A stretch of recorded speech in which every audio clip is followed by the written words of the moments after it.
Welcome everyone here today too, especially our people in the audience, and welcome to all the Tangata Whenua members and all the council members as well.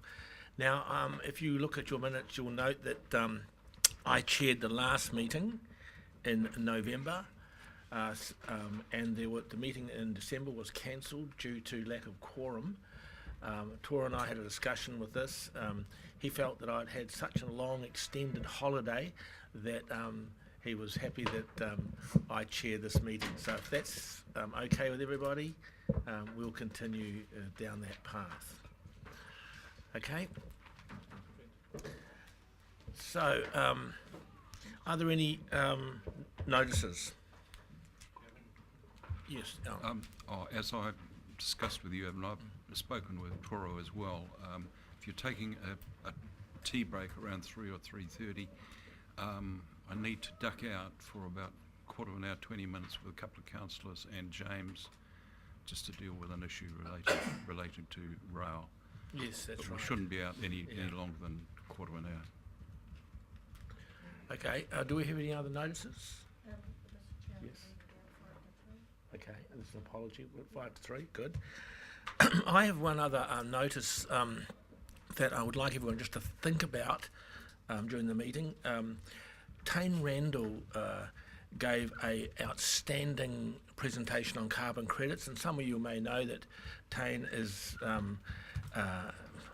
national, if not international, expert on carbon, and a couple of my mates and Nikki and I didn't have a really poor understanding of really what carbon credits were all about. So he did an outstanding presentation. It was outside council, but a lot of councillors turned up, and a large amount of staff from Nikki turned up as well, which we found was incredibly useful. And I just wonder whether you would find it of interest for him to give a similar presentation to this committee at the next meeting. So if you can just think about that. Basically, it's about how do you get revenues from reforestation or afforestation, and there are a lot of course, Maori land that is already forested, and it was very clear. Went back to basics, and I think it would be useful for me to hear it again, and if you were interested, we can organise that, so we can talk about that through the day. Are there any other notices? Otherwise, apologies. I have an apology from Rick Barker for lateness. He's coming back from some negotiations that he's involved with today, so he will be here shortly, I hope. Debbie is here, we don't need to apologise to Debbie. And we have the one apologies for... Any other apologies? Okay, do we have someone to move the apologies? I'll move. Seconder? Tom? All those in favour? All right. Thank you. Okay, item 2, conflict of interest declaration. Are there any new conflicts which are not already been declared? I think we live in an environment where we all have conflicts of some sort, but there are no conflict of interests. I don't know whether it's conflict, but I am on the Iwi Chair's Constitutional Review Committee. We'll just note that. Confirmation of the minutes in the last meeting. You've all had a... Yes? I just want to remind everybody to use their microphone. So you want to turn on to auto so that it does pick up everybody. So you can do that, but then if you're whispering to your friend something bad about the chair, it will be recalled. So it's quite dangerous to have all this automation. Oh, I looked at Mr. Pucker, he was thinking something. But so otherwise you've got to press the button so it's recorded. So you can put it on to automatic if you wish, or press the button, but we need to do that, please. So we've all read the minutes. For accuracy, do we have someone to move for accuracy?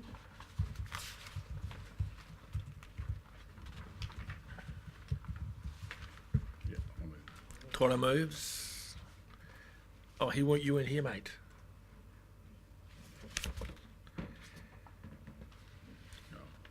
No, Tora can't move.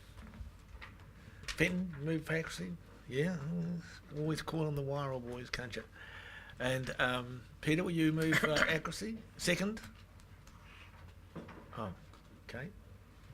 I've got a. I haven't moved for accuracy. I've just got one question. Yeah, I'm going to come to that in a second. So have I. Okay, all those in favour that the minutes are accurate? Aye. Against? We'll accept the minutes. Now, Uppy, you've got something you want to comment on the minutes? Yeah, I'd just like to seek some clarity around. I'm looking for the statement now with regards to the stakeholder engagement plan. In the agenda before me, it refers to an accepted, that the engagement plan was accepted at a previous meeting, and there's no mention in the current documents around it being accepted in principle. I believe my understanding of the meeting and my recollection of the minutes was that we accepted in principle the iwi stakeholder engagement plan, but I note that in our current documents the word is missing, and that it's just termed as accepted. Can you just refer me to that's 7, is it number 7? Item number 7. Was it on the minutes? What page? What page you talk about? Yeah, I'm just looking for it now. I've got that many colours on it. You have. I haven't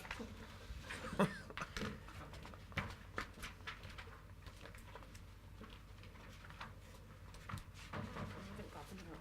So that's-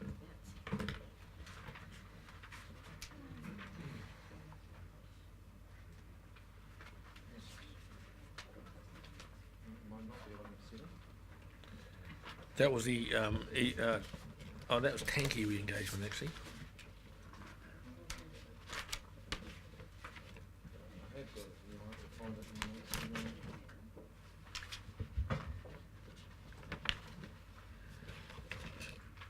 You want to change anyway. I do. I'd like to see the word in principle added back into the minutes, please. I don't recall any substantive motion moving us from in principle into fully agreed. Okay, are we all happy with that? Hold on a minute.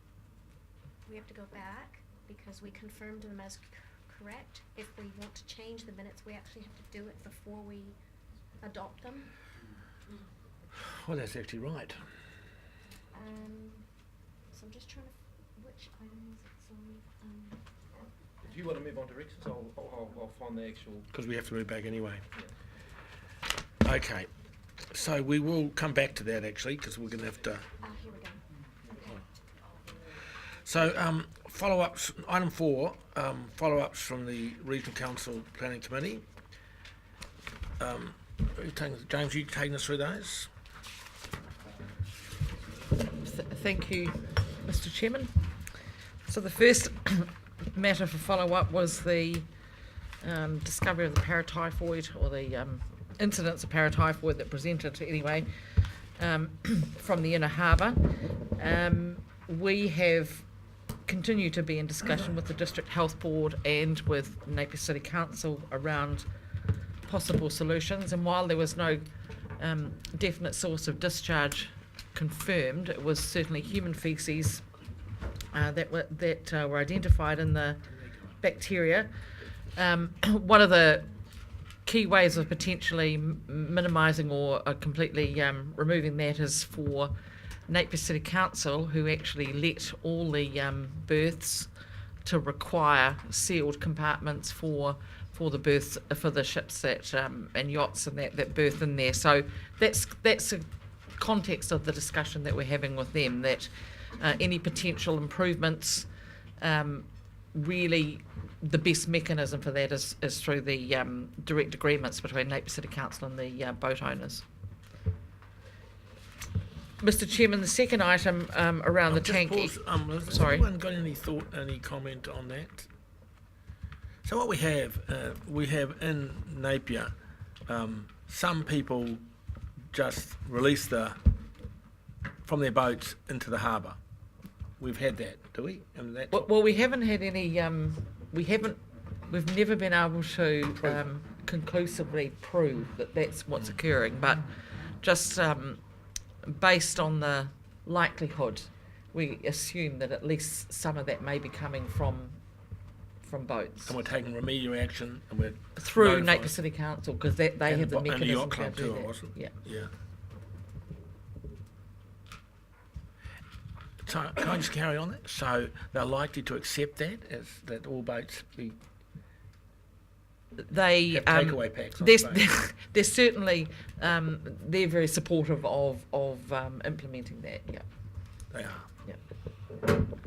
Paul. Sorry, Chair, can I just add that I've had feedback from the yachting club that they're very conscious that their reputation's at stake in this issue and helping Napier City Council as much as they possibly can. Okay. And there are some berths that are not managed by the yacht club, some of them are managed by the city council. Yeah, that's the one she's talking about. Yeah, this is the one. Okay, that's item 2. Thanks, Mr. Chairman. So, Mana Hariri were invited to give their presentation at the 6th of December meeting, which was cancelled. So we are still, well, we haven't yet, but we will be looking to find a suitable meeting date for them to come back to the RPC and give a presentation. Okay, thank you. Just, sorry, Mr. Chair. Just on that same topic. So I was also asked to go back and ask Napier City Council around what was happening in that space. And my understanding, after talking with senior level staff, was that they were happy to continue to lead this process, but that, in their opinion, it was quite clearly a collaborative approach towards addressing the concerns and not solely in the domain of Napier City Council. So they just asked me to reiterate that there is an expectation that we would be working together, joining and combining our various legislative authority and powers to be able to bring to effect any necessary changes to mitigate. Is that... Is that So- your perception? Absolutely, yeah, no, definitely, and there's been a good level of cooperation, but I guess the point I was making is that Napier City Councils is the ones who lease the berths. They have the best legal mechanism to be able to implement what we all want, so, yeah. Thank you. Okay, we'll move to accept those follow-up items. Do we have a mover? 1, John, 2. All those in favour? All right. Now, can we just go back to that minute change that Uppy wants? So, sorry. If I refer to these minutes here, I would actually advise that there's nothing to be changed because the item was not received as there was no quorum. Oh, you okay with that, Uppy? Yep. Okay, right. Let's move on. Thank you, Leanne. Okay? Oh, crikey, we need you at times, don't we? So there you go. Call for minor items not on the agenda. No, RPC terms of reference. PC terms of reference. Tom?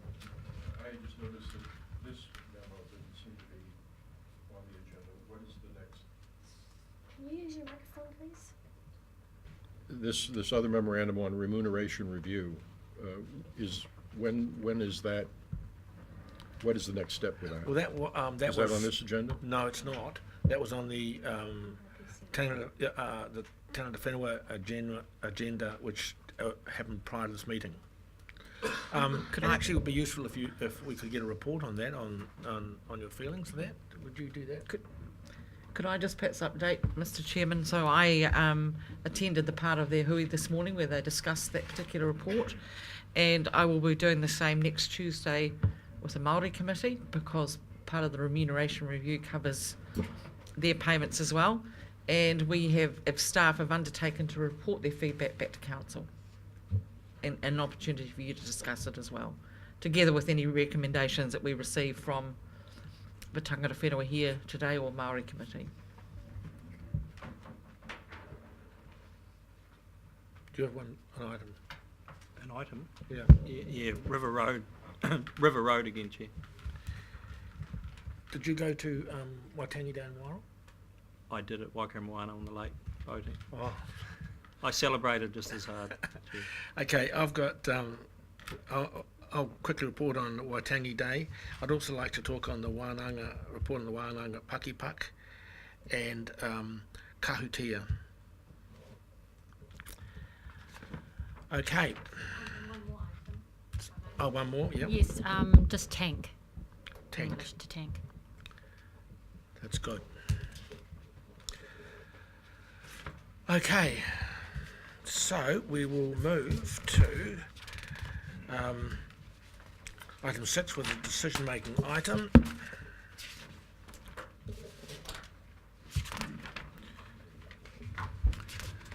And hand over to Tom. Thank you, Chair. Kia ora koutou, committee members. Without traversing the step history of this document, I just thought I'd just give a brief introduction just to refresh where we're at, and just want to acknowledge a contingent from Central Hawke's Bay who have travelled up to join us today. You'll recall that this paper was delivered in following a representation from the Central Hawke's Bay community led by the Mayor in October last year. A paper was prepared and debated, and a decision made by this committee, and that decision was not to adopt any of the recommendations. The motion didn't carry. Subsequently, there was the paper was referred back to this committee by councillors for the 6th of December meeting, but that meeting did not take place due to lack of quorum. What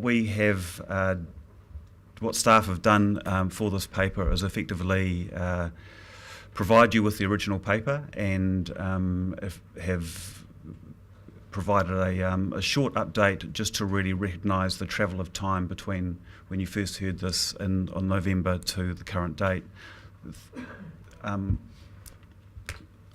We've drawn to your attention 3 things that may be relevant to your consideration of this paper.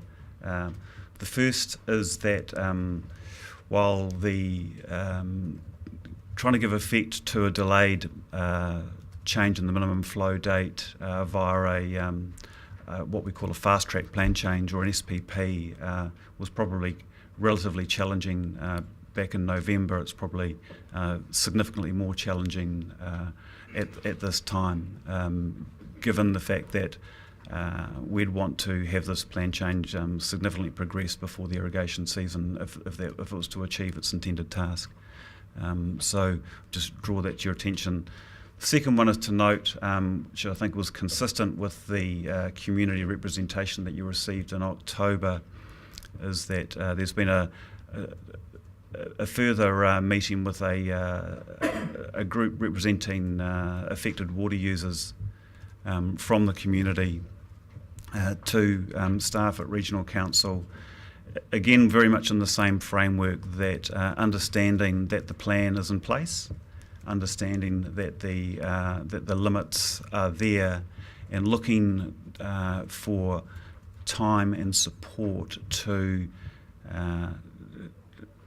so that they can really turn their attention to what they see as being the best community outcomes, as opposed to everyone probably pursuing what the best individual outcome is. And so we've received a report, and we've received a request to support some expert analysis of what their options have been. That document has been circulated amongst senior staff in this organisation for some feedback, and we're intending as staff to follow up with that group very shortly with our perspective, and probably make a recommendation through to the Chief Executive on staff's position on that. And I think the point that this group reiterated with us, which perhaps potentially it may be an aspect that was lacking in the original paper, was the motivation really from the Central Hawke's Bay community as we're seeing it is one acknowledges an acceptance of the realities of the plan change, but in some respects a request or a plea or a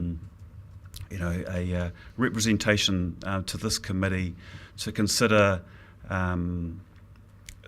not what that community faces in terms of the plan change, but the broader context of the PC6 and the Ruataniwha water storage scheme, and the very limited amount of time that the community feels it has had to develop long-term options to mitigate the impacts of the low flows.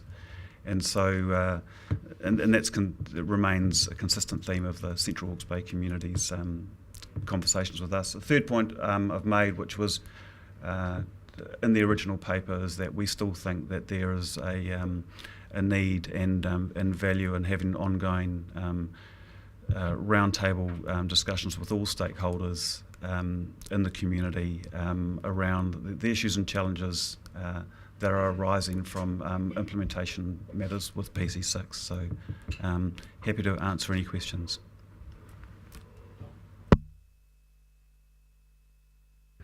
Could you just clarify a bit further this mystery memo that is circulated to the senior staff? That was from irrigators? It was from a group of surface water affected irrigators, yes. So water users only? Yeah. And I guess putting that in the context of other comments in the staff memo here about who needs to be discussed, who needs to be talked to consider all sides to what's proposed here. Have those discussions occurred? So no, they have. Specifically, Fish and Game, Forest and Bird, Dock. So I think back in November we had had initial discussions with local representatives of Fish and Game and Forest and Bird. They'd indicated a willingness to enter into the discussions. But then we haven't progressed those because effectively this paper was then came back in December and now it's back again. So without knowing which way a final decision from this committee would be, then we've sat on that. But we've made that undertaking to. I met with a group in Central Hawke's Bay, and they were absolutely supported joining those discussions. Just to clarify that, Tom, the staff need our authorisation to have those conversations.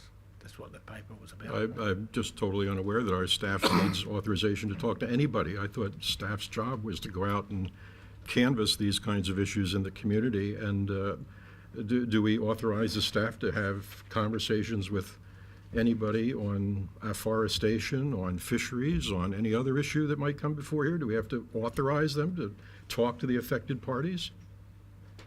Effectively, what that paper said. And I think they'd be quite nervous to go out and represent our council when the paper was rejected. I'm sorry, Chair, that was a decision that was made by this committee to reject that paper. That's a decision, and they can go out and talk based on that decision. What Mr. Skinnerman's saying to us now is that because the full council asked it to come back to this committee, then he was unsure. That places, to me, a slightly different light on it than what we would normally. But we've been asked to relitigate a previous decision made by this committee.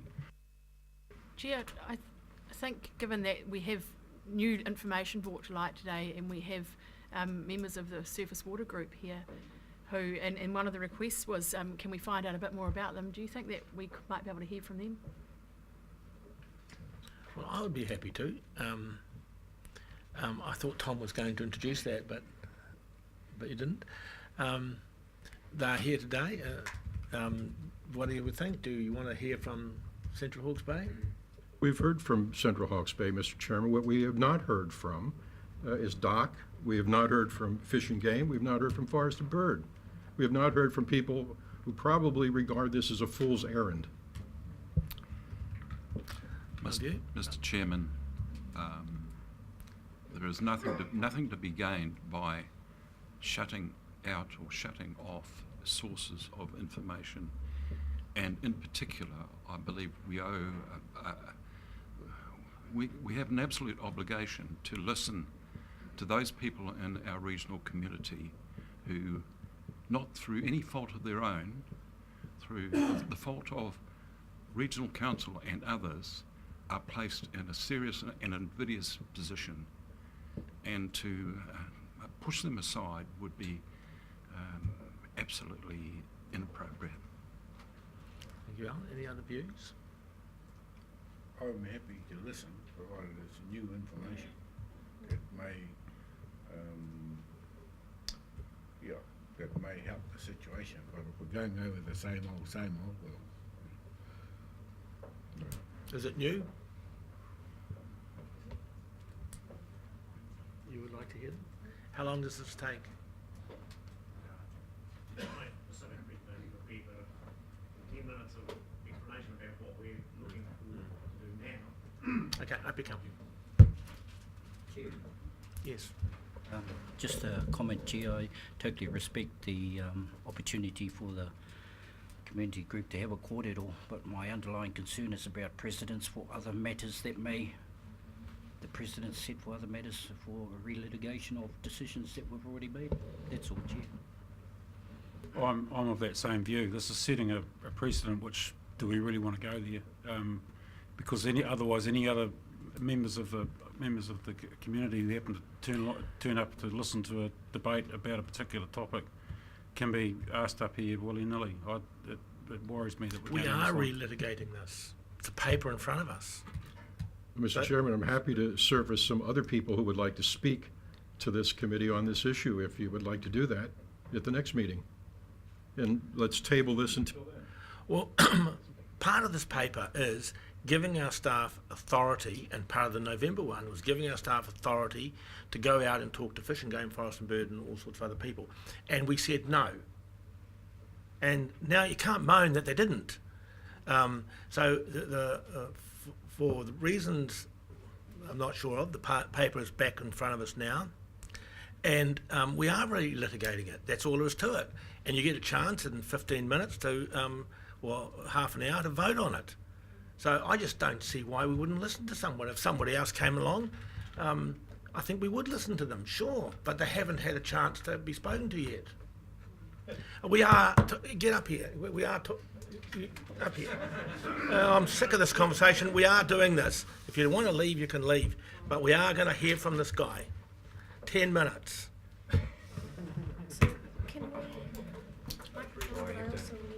I'll just introduce Alistair Halliburton, and he can take it from here.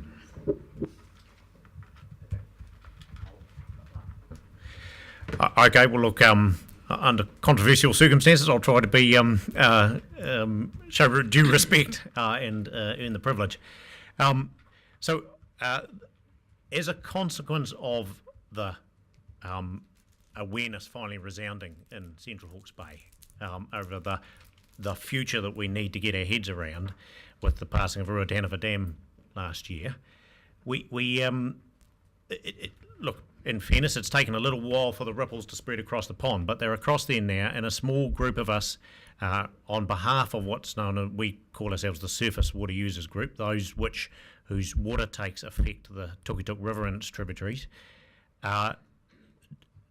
putting our minds to how best to get forward and meet the expectations of Plan Change 6.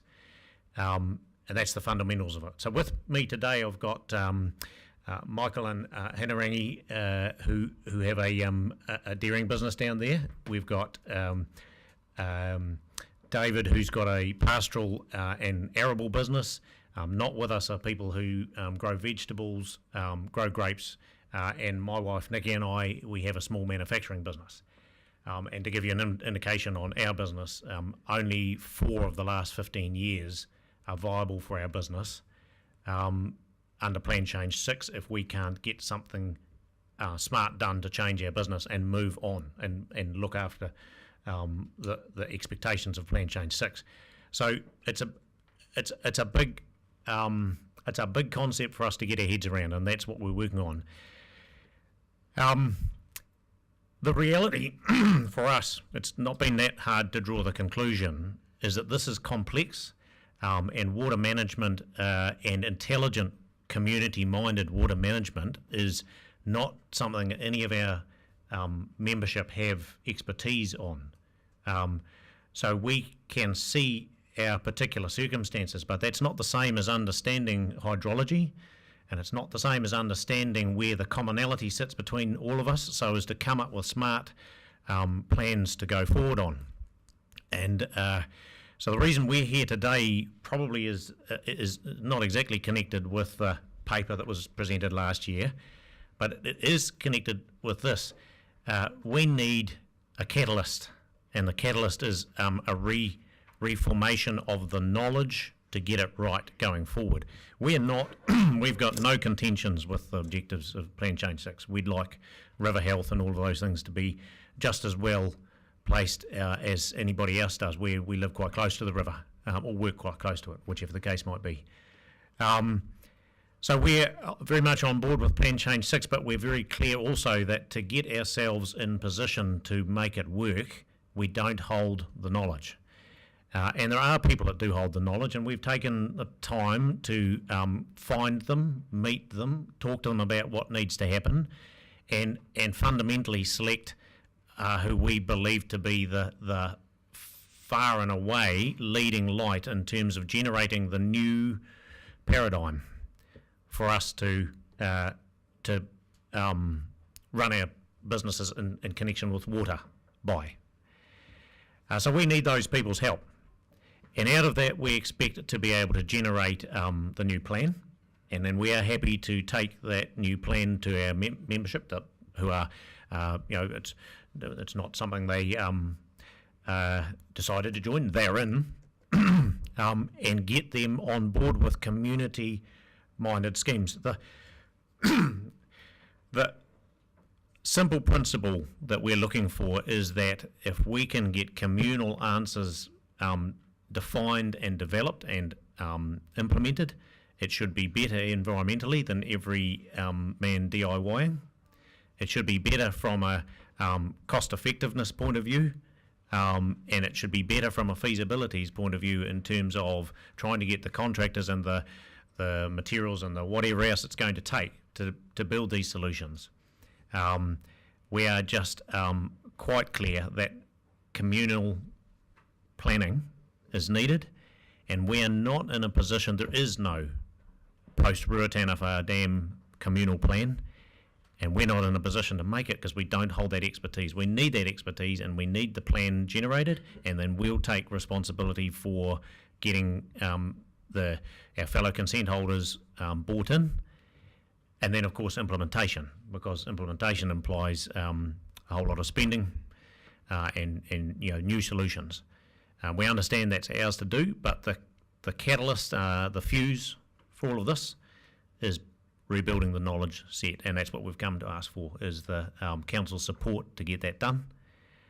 That becomes the thing around which the surface water consent holders can buy in and collect and put their collective efforts to. So we haven't, it's that simple. We need the catalyst to get going.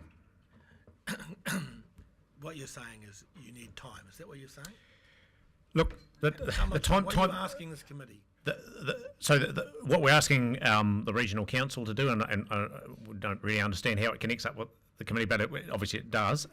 We want the council's financial support for the generation of this new knowledge set associated with the surface water takes. So there's a proposal that we've obtained from a company by the name of Aqualink.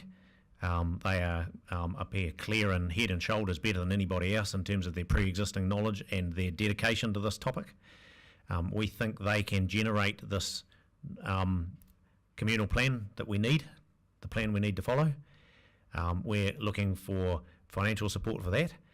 In connection with timeline, we haven't yet got a view because we are not yet clear on what those people will recommend we do.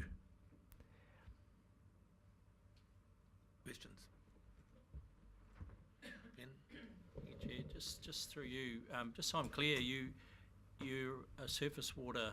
You have a surface water tape, but you're not an irrigator. That's Can you tell the us case in our business, correct. So you, what's your business? Sorry.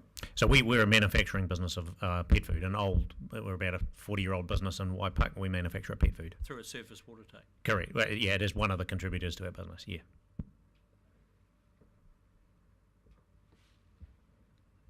No other questions. Thank you very much. Oh, you got a question, Peter? Sorry, just one more question. So, of the total number of surface takes that occur in that catchment, how many are represented in your group? So that's there's just slightly over 52 consents involved, and they don't necessarily all indicate separate businesses. So, but it's a similar number of entities to that.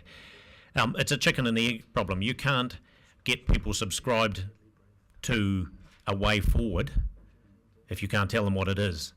So there's probably a dozen parties who are around us now who are looking for the communal solution, and probably most of the consent holders are also simultaneously thinking about what they would have to do if they have to row their own boat, if it has to be an individual solution.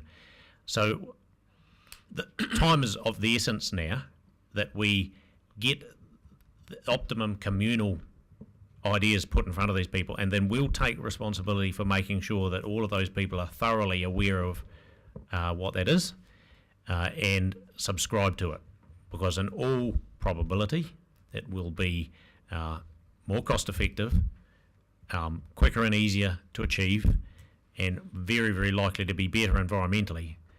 So to say that we've secured all of the parties involved, I couldn't sit here and say that, because we haven't yet got something for them to subscribe to. What is the new information you referred to? So,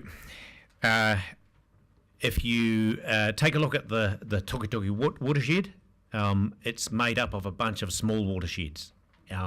That's the first indication that there will be multiple solutions where different groups, subgroups of people in the watershed can put their resources together and come up with something that solves their current reliance on summer surface take water, to change them away from that. So we're looking for properly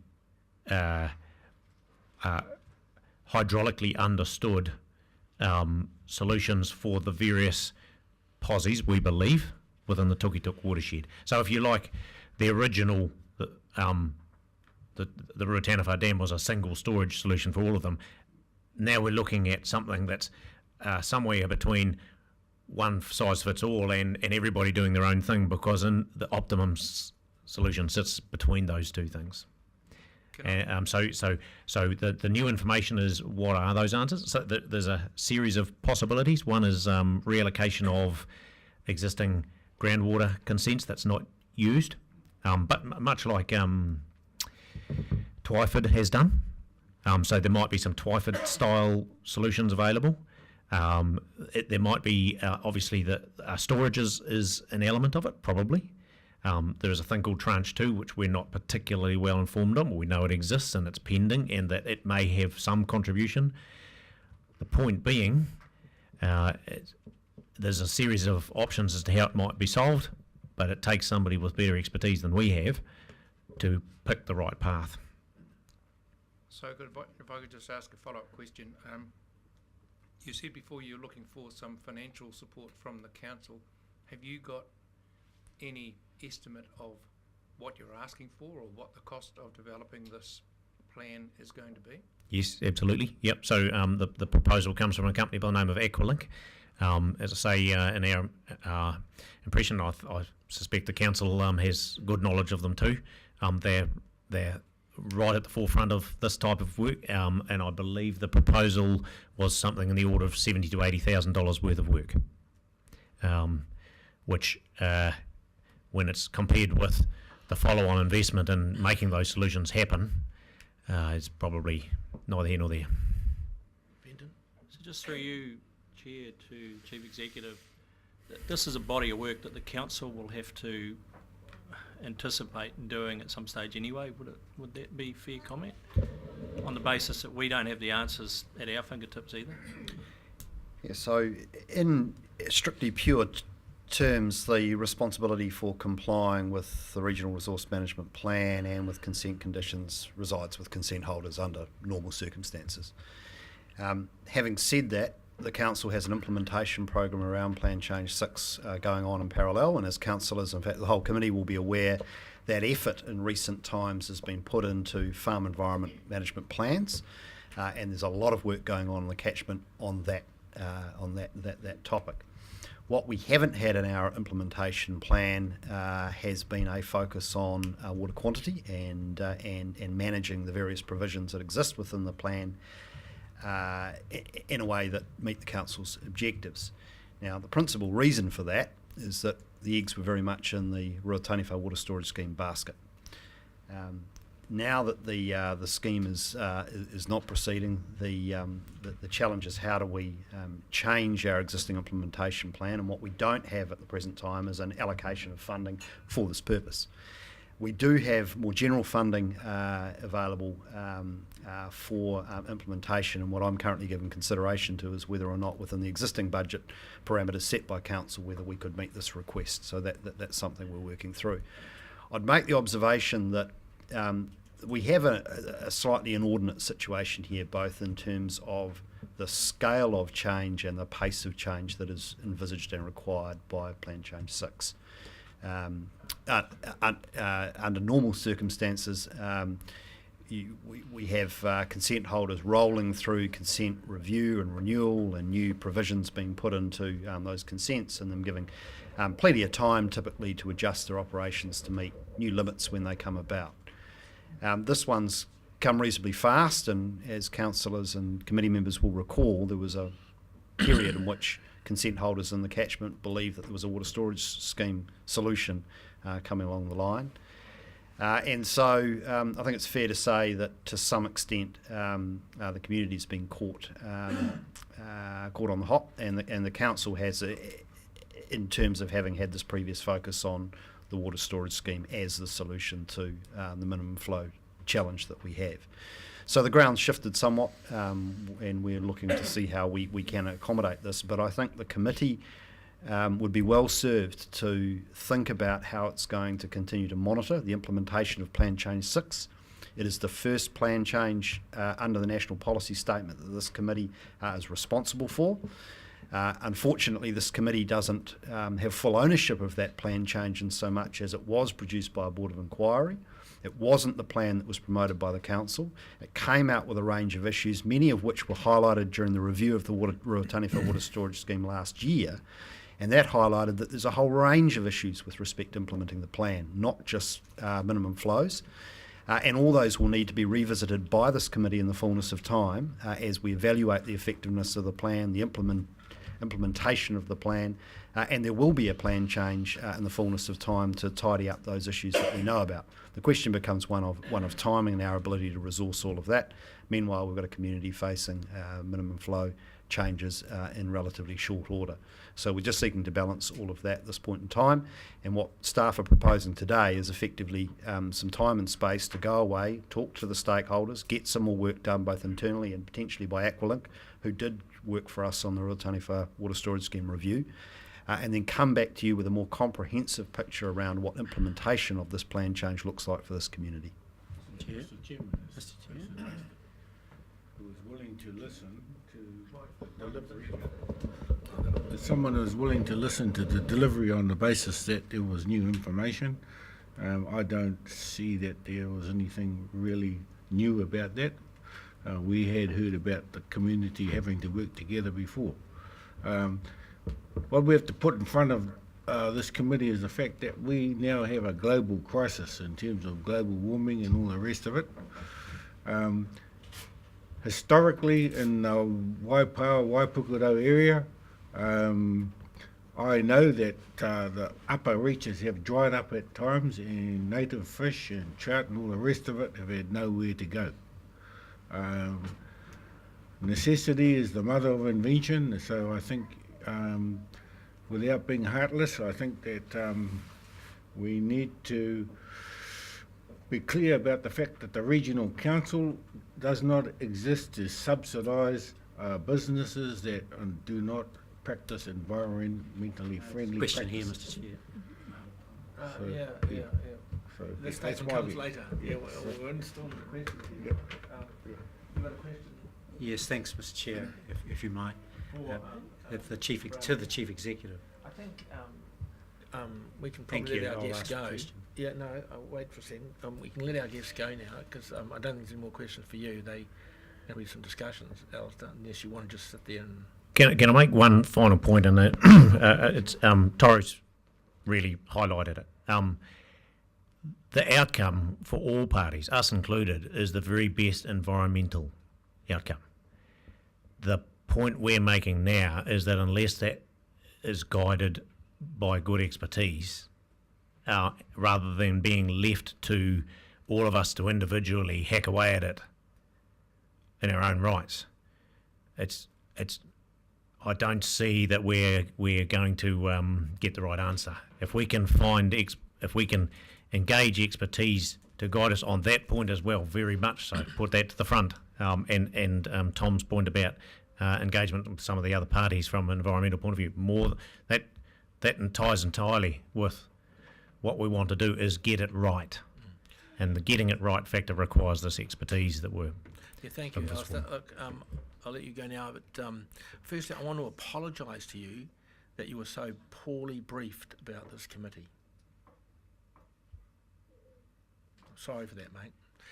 Okay, Neil, you have a question for Chief Executive. Chief Executive, in regard to the funding opportunities, I appreciate the Plan Change 6 implementation plan funding, but can you just expand on the the augmentation funding, the $5 million plan? I can't remember the exact name of that, but if you can help, and the potential to draw down on those funds, given that there's a storage element to this this submission. So through you, Chair, the funding that sits in the current annual plan is tagged to the Ngātaroa catchment. That's what the annual plan describes that funding for. There is $1.5 million worth of capital available for water augmentation investigations in that catchment.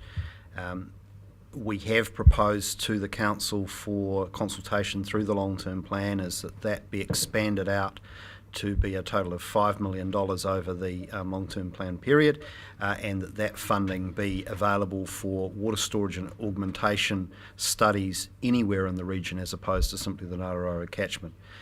One thing that I am considering as part of this request is whether we come to the Council prior to the long-term plan process being completed, given the urgency around this, and we seek council endorsement for a repurposing of some portion of the existing funding in the annual plan. I think I'd like to stay on the paper if we could. Tom, question? I have three questions. First to the staff, how many FEMPs have been filed?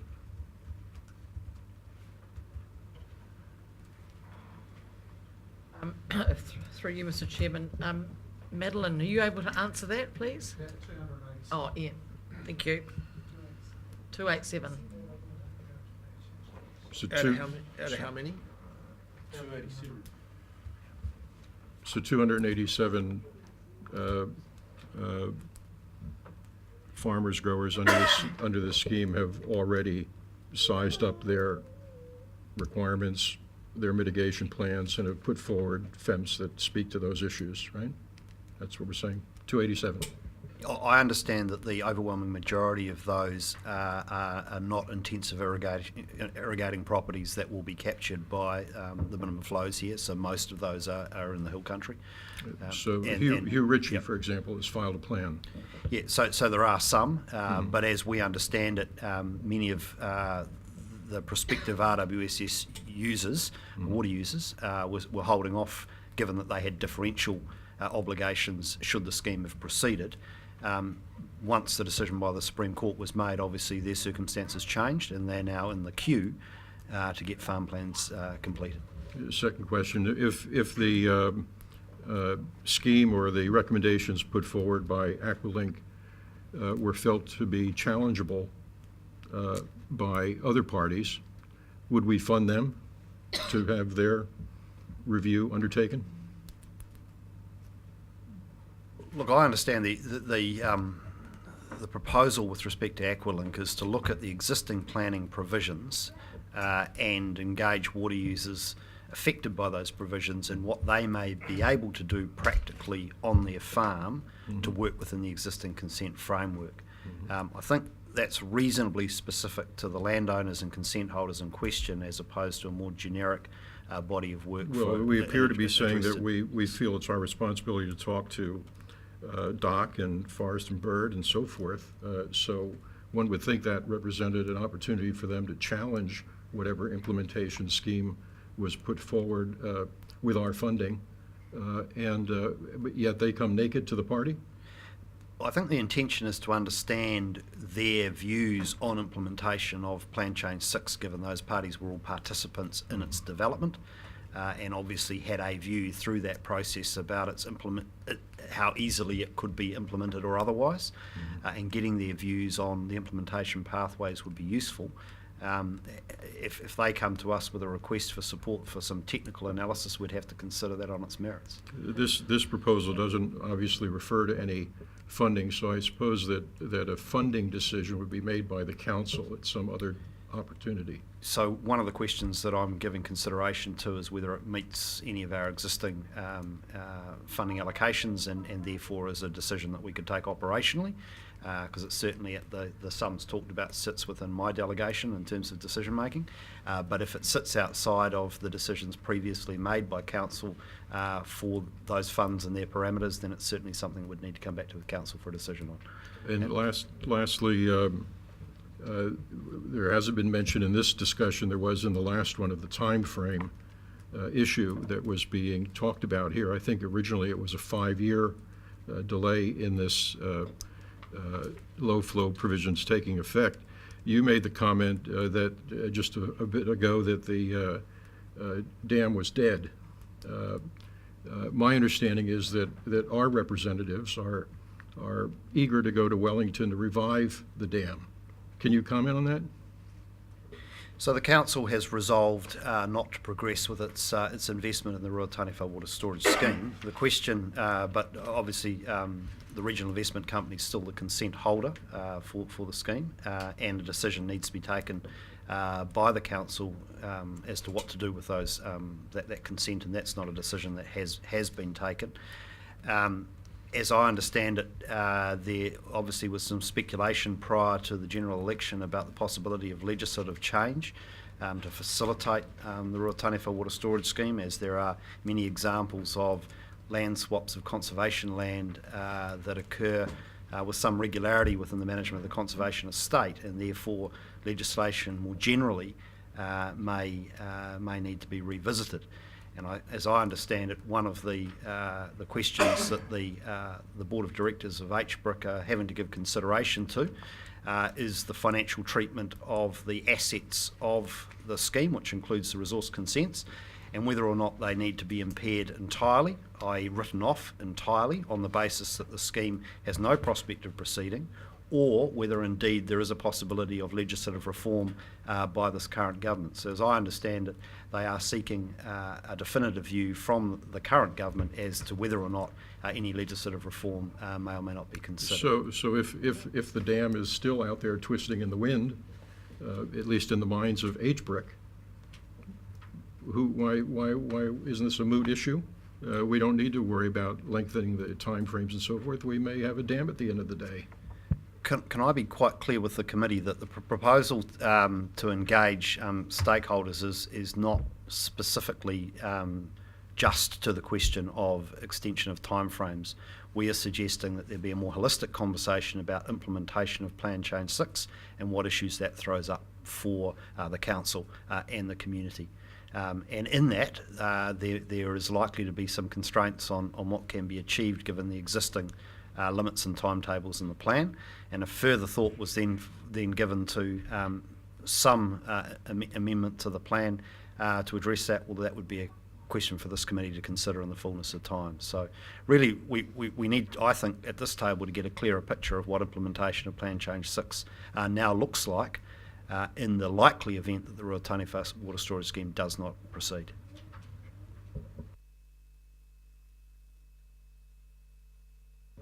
No, just a very quick question, Chair. The Aqualink work, and look, there's no scope or terms of reference or anything, what I'm hearing on the table, in fact, it's not even really suggested in this suite of recommendations, but just that piece of work, when you think the Heretatonga plains are fully allocated, there's no new water, and the minimum flows are going to go up in the current planning round, wouldn't it be prudent to start some of that particular implementation work with the basis that that information then is readily available for the Heretatonga going forward? So I can't see what all the frustration is here. I think get on with it. Councillor, there is a water storage and augmentation working group under TANK that is looking at some of those issues, and I guess the thing we're slightly caught with as a council is that there is resourcing allocated to look at those issues with respect to the Ngāruara catchment, because it was predicated on a view that RWSS was taken care of via HBRIC and the council's investments thereof. And now that there's been a change of circumstance, we're sort of caught that we've got funds allocated in one area, but you're quite right that there's the possibility to learn from both catchments, and indeed I understand that the water users of Central Hawke's Bay are keen to learn from the Twyford example and see what additional water security can be drawn out of the existing consents. Can we just get off this subject? It's not in this paper.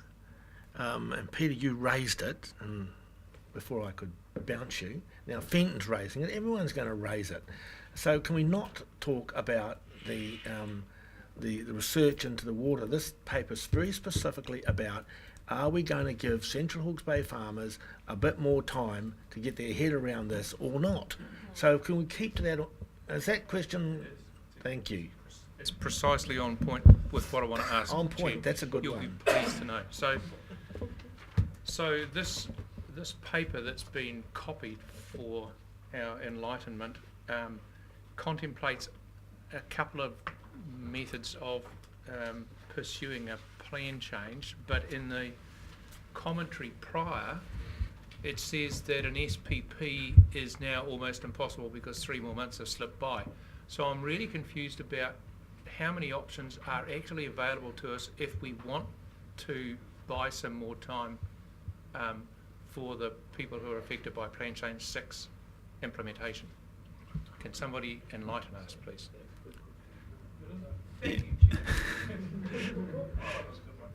Thanks, Councillor.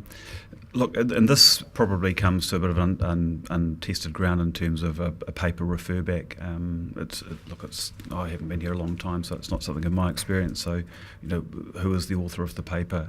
So, rightly or wrongly, we elected to refer the paper back in its entirety with the, from the December meeting.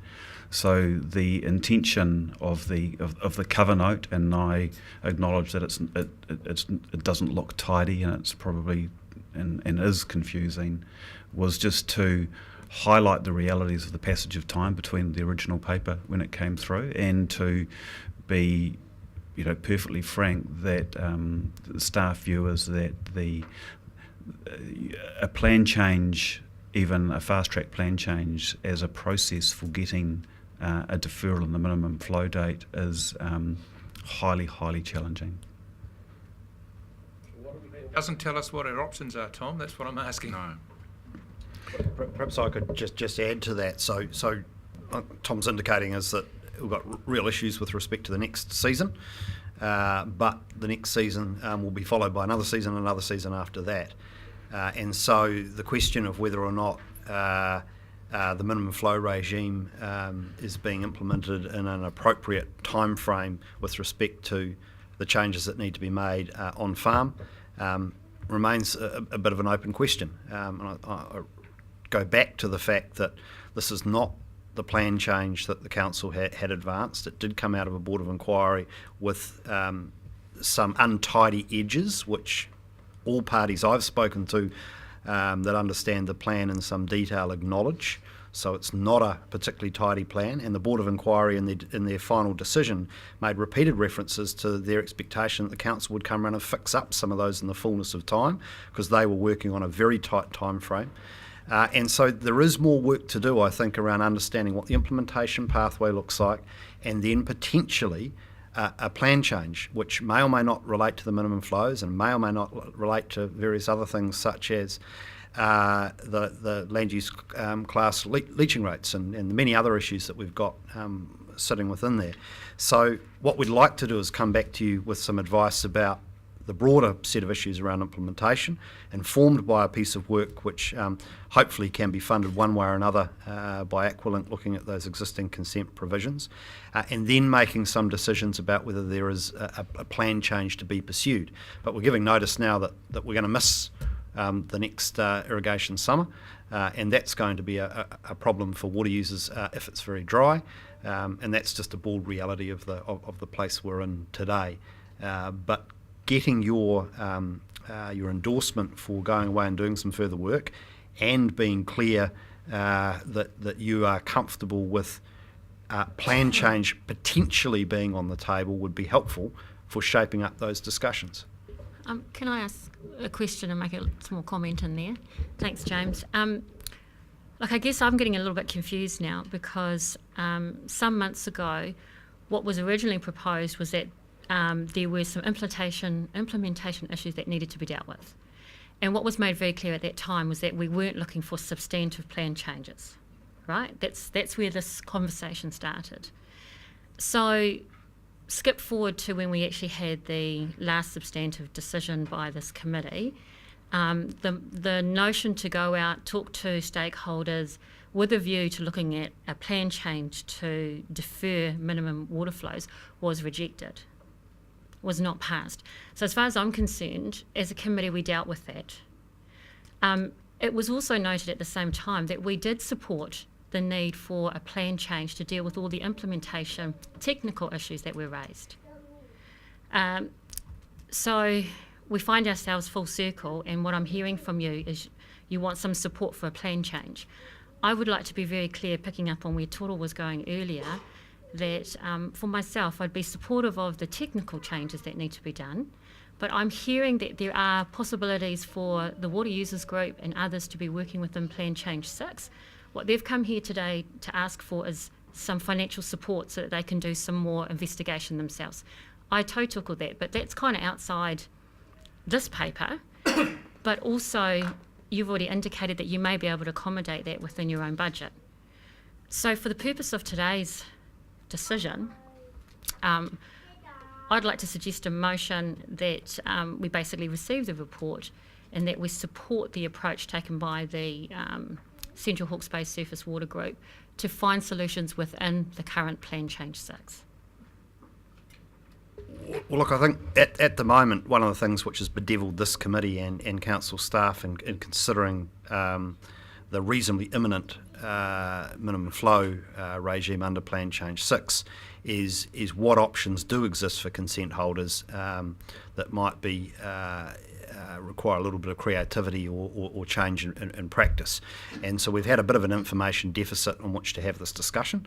I think getting some better information about the impacts of those minimum flows, how they might be managed, will ensure that we have a much more informed discussion.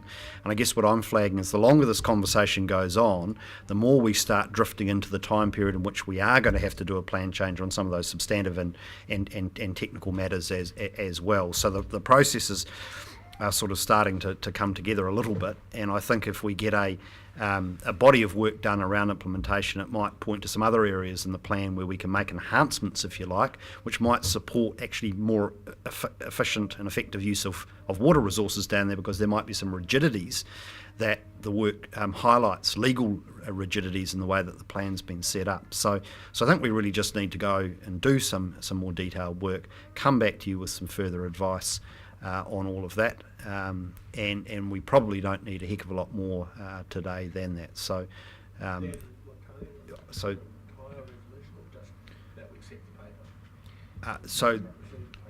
don't think we can just accept the paper because the paper's open-ended about where it's going. I'd like to move the motion and see where we get to with that. Yeah, can I just make the additional point that one of the things that's been challenging for Tom and the rest of us has been that while we had a decision not to make a recommendation to the council in the previous conversation in November, we didn't have a decision on any particular direction. It was a no in terms of the recommendations that were on the table. There were no further recommendations that were passed. So the council has not actually received a recommendation from this committee on these matters at this point in time. It was effectively silent. So the conundrum for the council was, in the absence of a recommendation from the RPC, what do we do? Mr. Chairman. Motion?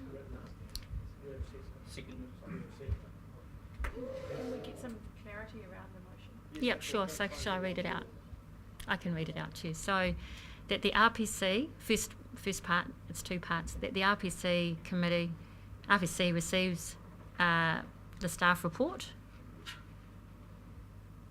And secondly, that the RPC notes and supports the approach taken by the Central Hawke's Bay Surface Water Group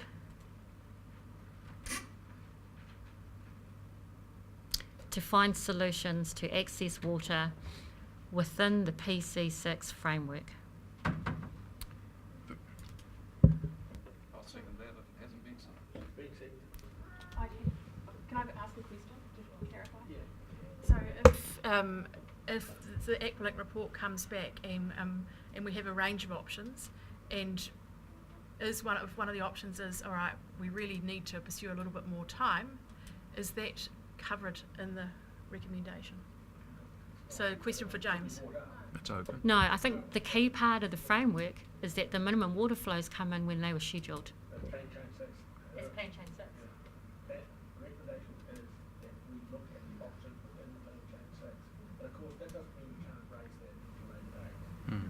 Can I hear this from James? And look, Chair, if one of the options was, say, a series of community water storage schemes or on-farm storage, and the advice back to this committee was it was going to take 7 years to develop that, and therefore you may have 3 or 4 years in which these minimum flows are going to impact before you get a practical solution, that may lead you to conclude that a plan change is desirable. But at the moment, I respect the fact that you're shooting in the dark a little bit because of the lack of evidence around the options and alternatives, which I've heard previously when we've discussed this has been an issue for committee members. So I think it's implicit. I think we do need, the starting position needs to be, of course, how do we implement this plan? It is what we have today, and we not recognise that a plan change is going to be controversial, time-consuming, financially consuming and difficult. But until we see what the options are for working within the existing framework, it's hard to know how viable that is alongside those timeframes.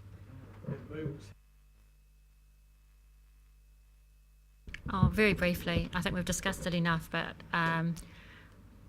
I do want to support the awa here, and I think many of us do, and that starts with the minimum water flows, and they need to come in.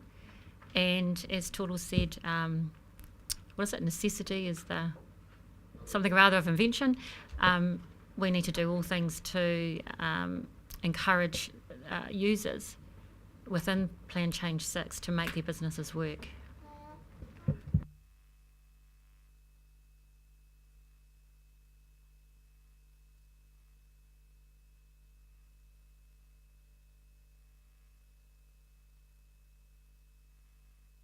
Yeah, I'm obviously going to speak in support of the motion.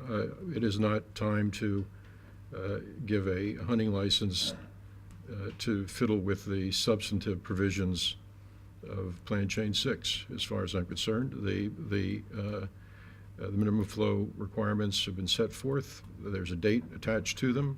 That date has been apparent for 3 years. So I would support all parties knocking themselves out with our financial support or otherwise to figure out how to come to terms with Plan Change 6. But it stands, and as I understand this motion, that's the intent.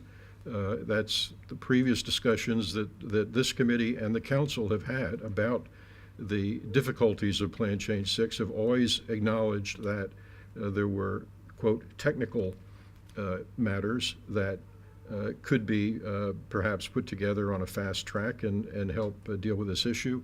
That's all that we originally authorized to have happen, and that's where we should stick to our guns on that. So I'm supporting this motion.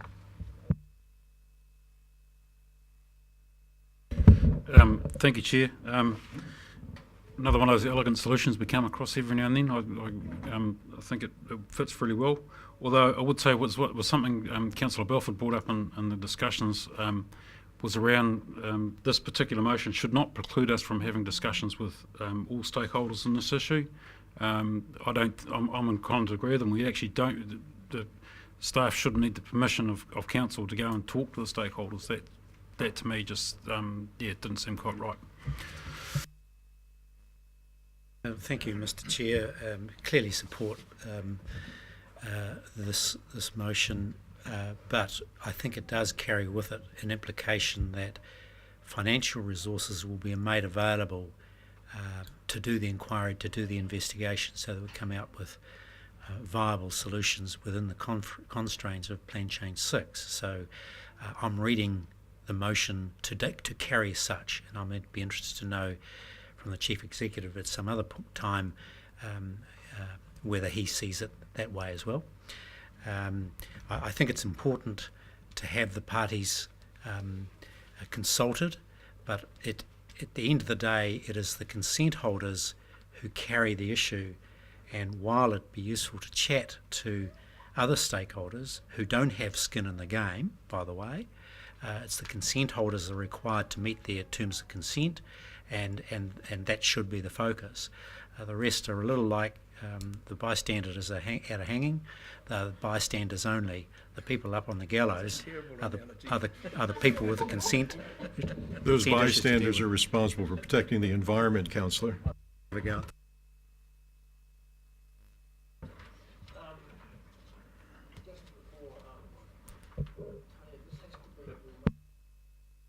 Mr. Chairman, point of order. You missed one fellow out. Oh. This is a recommendation to council, so you need to fit that into your substantive motion. Sorry, is that for intent? No, I don't think it needs to be a recommendation to council because it's not promulgating a plan change. No, that's It's not making a plan change.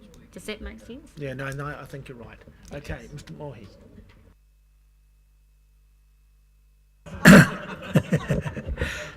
I'm a bit disappointed that the He Tōtaki Tini representative from Tamatea isn't at the table, but that's our fault. But as the Tamatea representative on the regional on the Maori Standing Committee, I just take the opportunity to speak, knowing that I can't vote. I'd just like to say that this recommendation, which is a good one, actually cuts short of where the problem really is, that the implementation of the plan change will start on the 1st of July, and it will grossly affect the tangata whenua. There's no doubt about that. And even if they were to miss one season, it's better to have it coming later than not at all. And as far as the comment goes, the farmers have had 3 years to implement or get ready for the change is actually not quite true, because they have been informed by council laws in the past and from staff that the dam was going ahead. Don't worry about it. And it's just when the reality hit them last year, just months ago, that actually the dam isn't going ahead, so they haven't had time to adjust their farming processes. Just some of the anxieties from Māori, the tangata whenua today about, look, we've passed a motion. Anything that goes from this committee, as I understand it, has to go to the council for ratification. And if the council don't agree, it comes back for further cordial, for want of a better word. Where are we? So, and I leave the tangata whenua representatives with this whakatauki, e aha te mea nui o te ao. He tangata, he tangata. What is the main thing in the world? It's people. And we are going to suffer.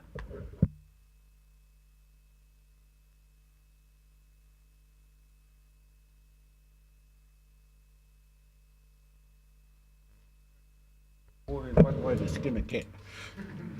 And, We're not saying. So I think that the second part of the motion, I mean, it put some responsibility back into that community to actually start getting innovative about what they can do. And it's good to hear from their spokesman that they are starting those conversations. It's also good to know that there are some opportunities for them within the council, but I would like to put to them that there are also some political opportunities out there, seeing people are talking about planting these billion trees and whatever. So have a think about what you're going to do with your land, and there's nothing wrong with free money. So yeah, kia ora. Thank you, Debbie.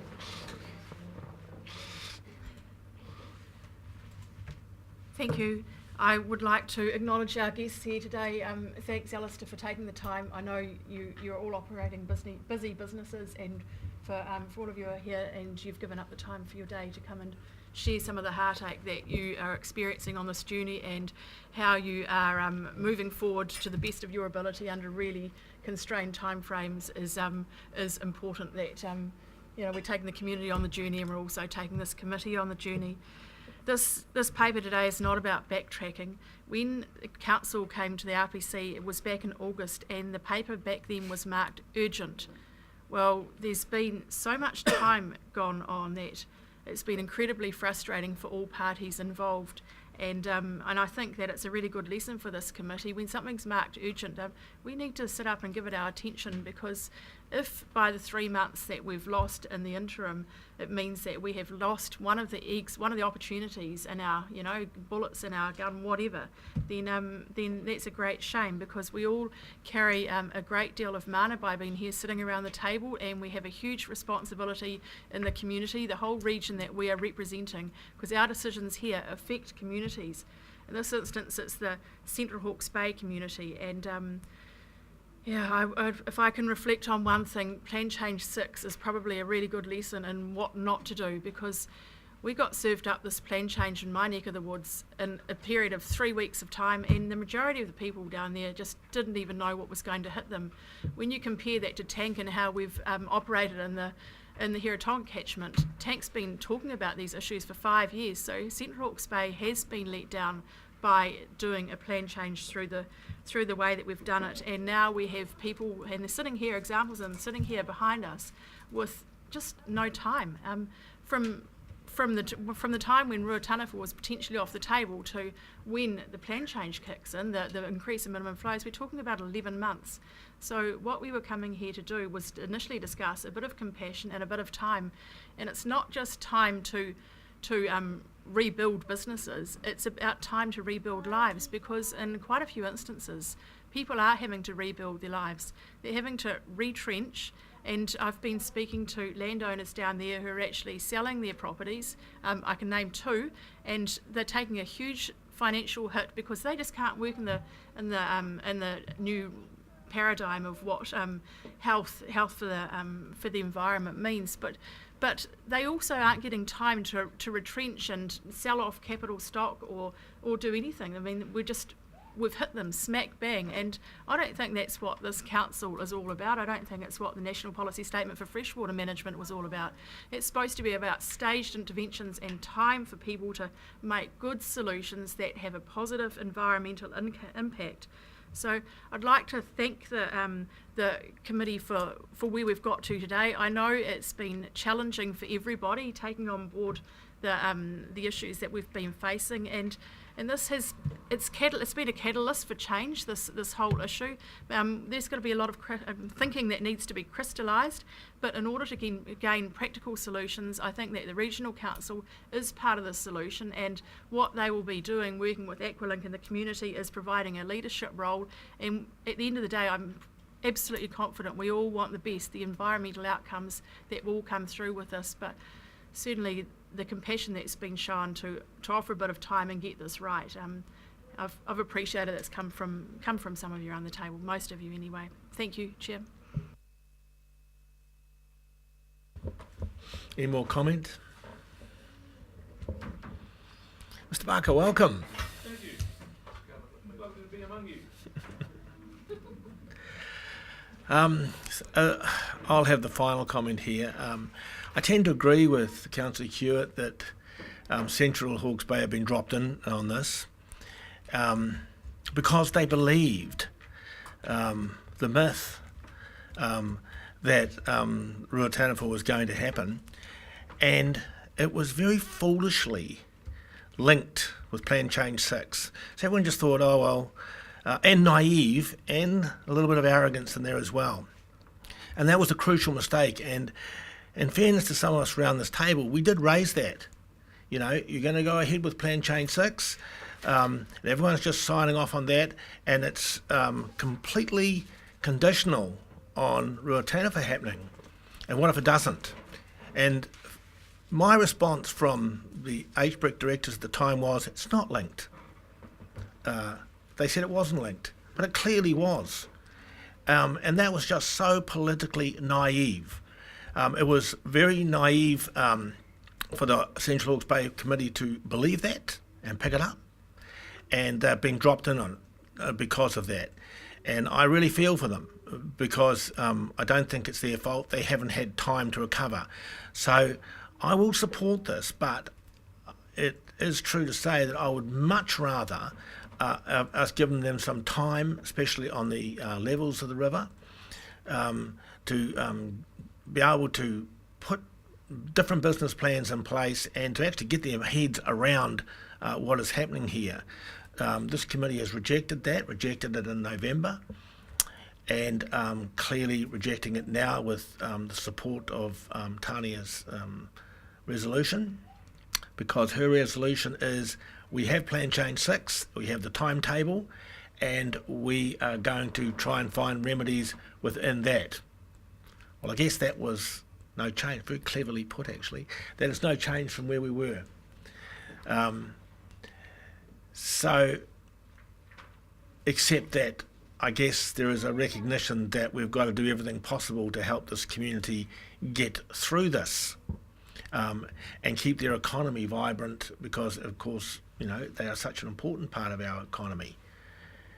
So I will support the resolution, but very reluctantly, because I think we could have given more time for it to have a chat with the other stakeholders and to let this community find solutions.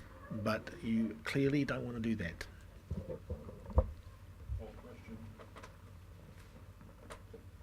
No questions. We're on statements now. This is the last statement. Tania, do you want to reply? No. All those in favour of the resolution? This is a substantive resolution now. Aye. Against? It's unanimous. Oh, we haven't been unanimous for a while. Mr. Chairman, there is an opportunity to save 3 weeks by utilising the provision understanding orders for this decision to be a decision of council.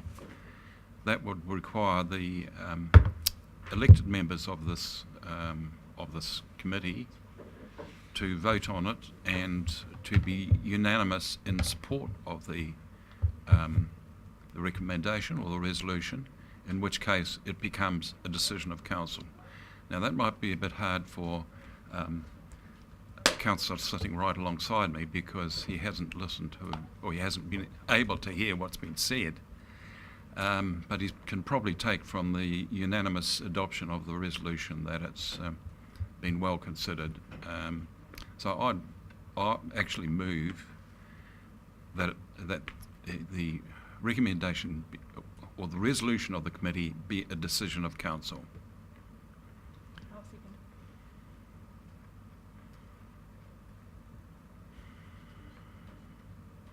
it. I need some counsel on this.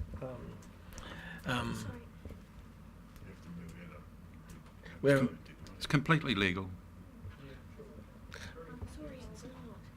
Sorry.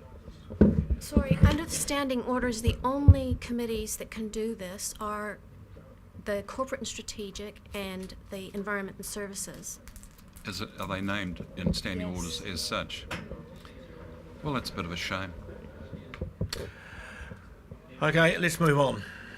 But thanks for raising that, Councillor Dick. So we've accepted that resolution. Okay, we're going to have a verbal update on oil and gas. Sorry, Chair, just on the long-term plan first of all, verbal update on that. Long-term plan verbal update. Yes, Sorry. so I gave a presentation on the long-term plan themes and development process to the Tangata Whenua members at their workshop prior to the November meeting. Actually, sorry, it was the December meeting, which didn't occur, but we still had the workshop. We have subsequently provided the Tangata Whenua members with the strawman budget, which the Council has been considering, and we're currently awaiting feedback from the Tangata Whenua members on that.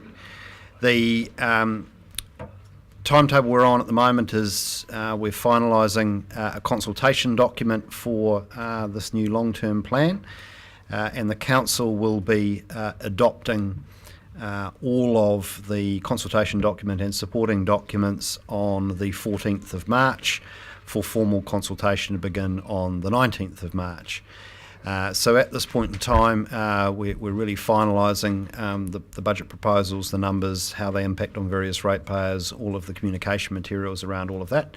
And we are coming down the home straight, so getting some feedback from the Tangata Whenua reps of this committee on that long-term plan sooner rather than later would be much appreciated.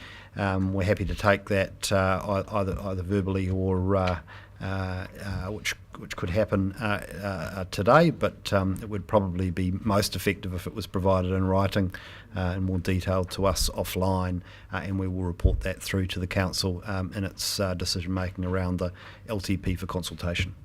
So James, all the members here have got a copy of the draft. It was provided to the advisors, independent advisors to the Tangata Whenua reps, and I believe they have informed and circulated that to the reps. Are there any questions around the draft, or do you wish to wait?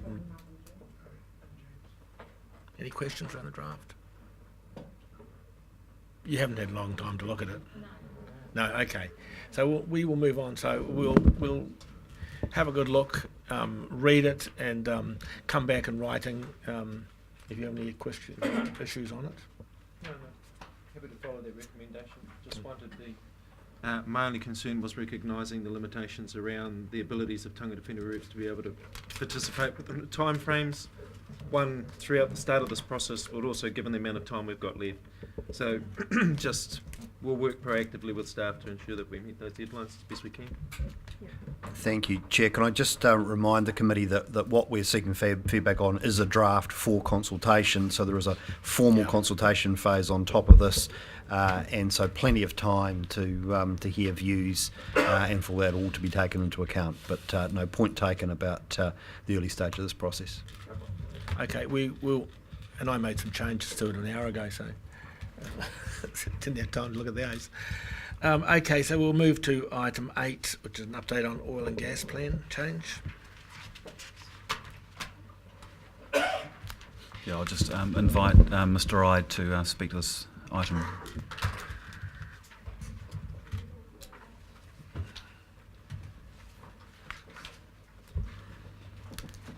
Good afternoon, members. This paper is an information report just providing you a bit of a brief update on the stakeholder and community engagement effort that's been underway around this oil and gas plan change project. In its current state, or as it in its state when it was prepared for the December meeting, it was and still is a bit of an interim update on that stakeholder engagement effort. It briefly outlines some of the key themes that have emerged from the feedback from the meetings that staff have had to date. So it's not a comprehensive account by any stretch of the imagination, and we are certainly continuing with our stakeholder engagement and putting into action that previously agreed stakeholder and tangata whenua engagement plan.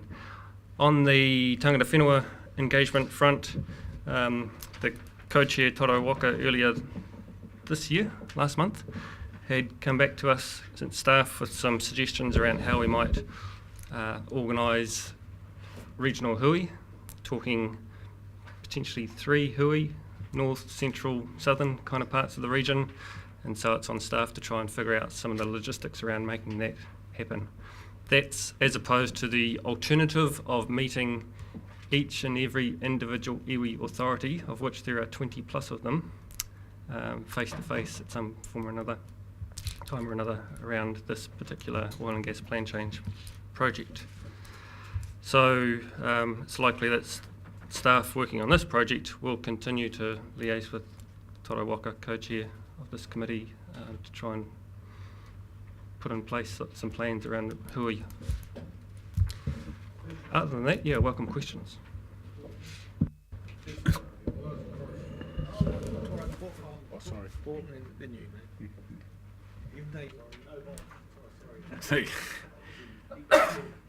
Thank you, Chair.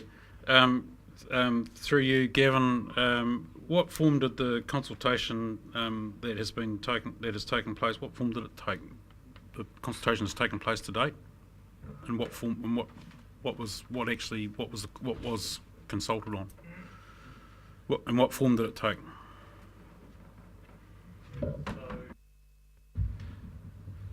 Initially, we had an information package, I suppose, prepared by Opus Consultants, and you might recall that Opus Consultants have been engaged to help us with this piece of work.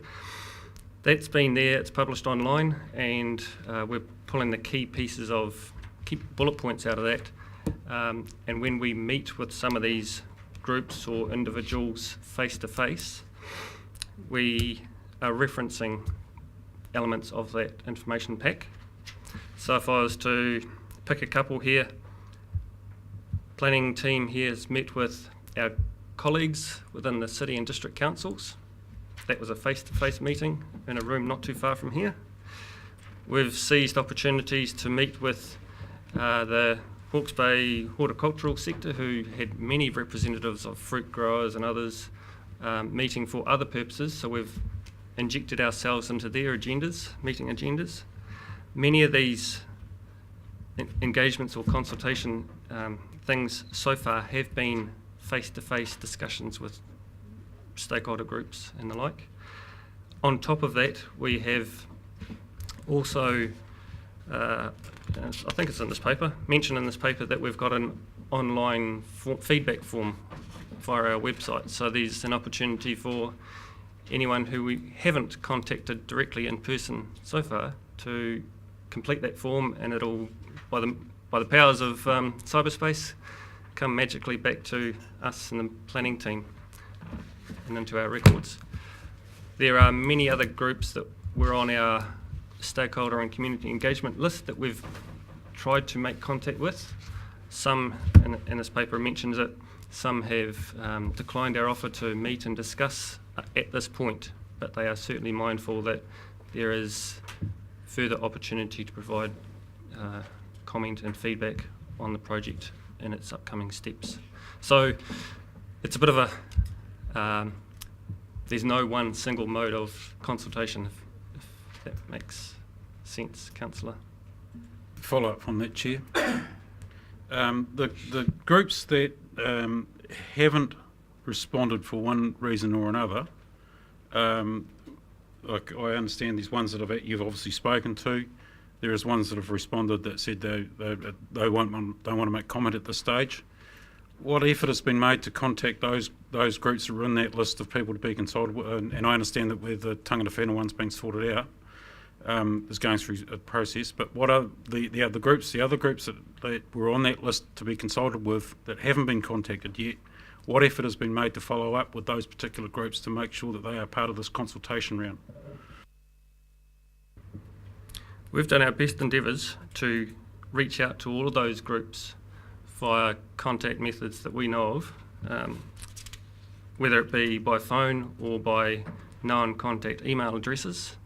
So I'm pretty confident there are no organisations or groups in that stakeholder engagement plan that have not been attempted to be contacted.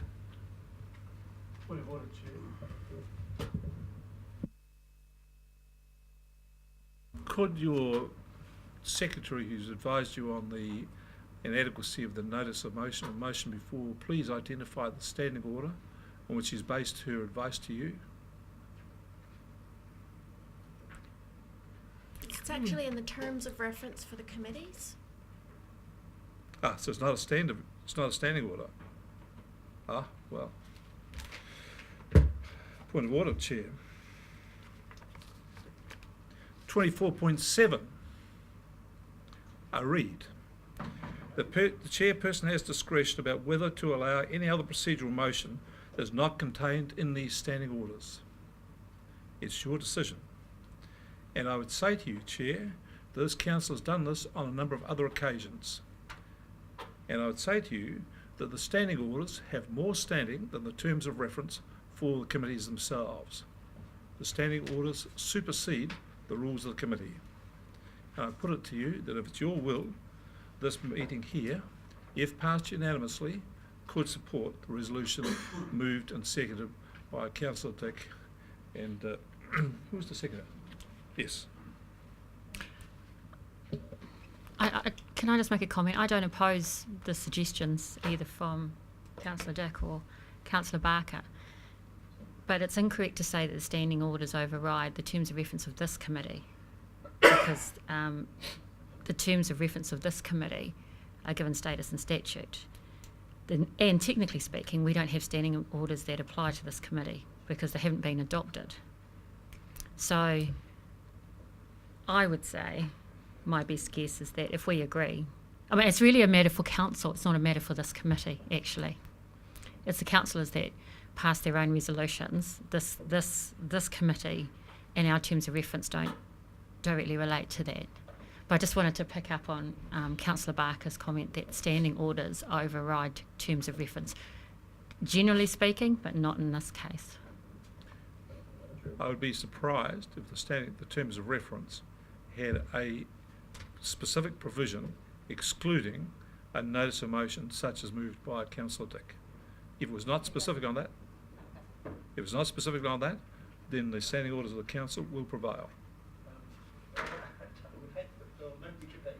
Just to be helpful, Chair, as I understand it, the Regional Planning Committee did adopt the council's standing orders at the commencement of the previous term of council, and has not subsequently adopted any amendments to those.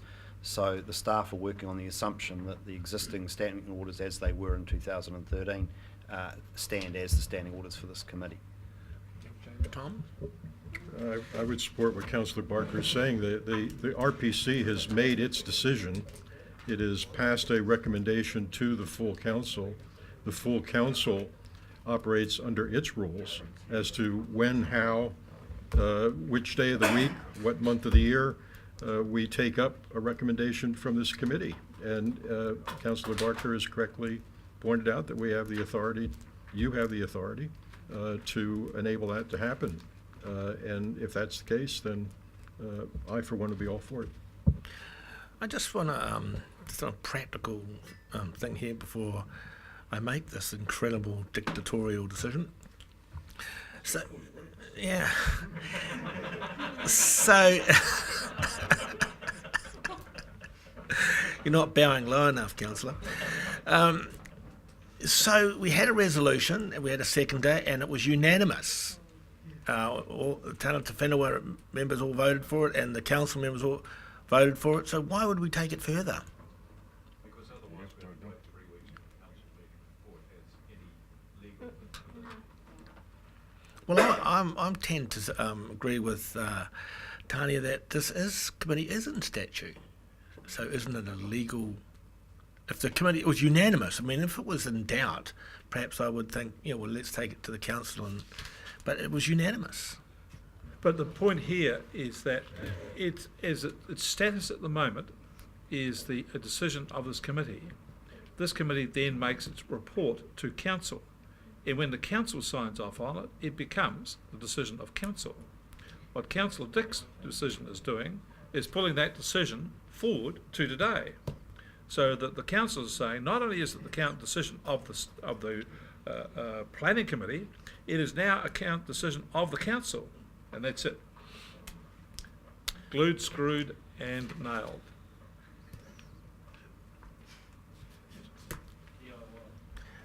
I've got not a procedural motion here.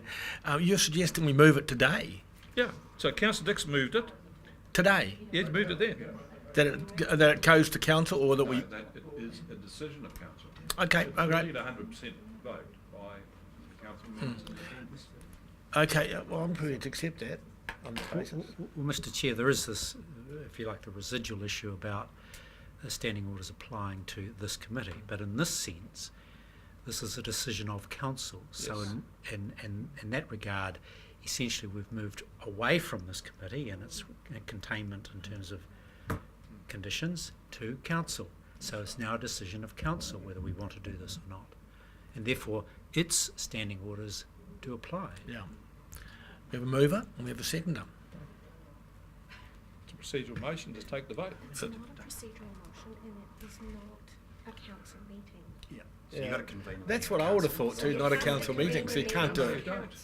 No, with respect, Leanne, I've been at this council for a wee while now, and we have on occasions passed a resolution at a committee, and then at the same committee passed a resolution making it a decision of council straight away.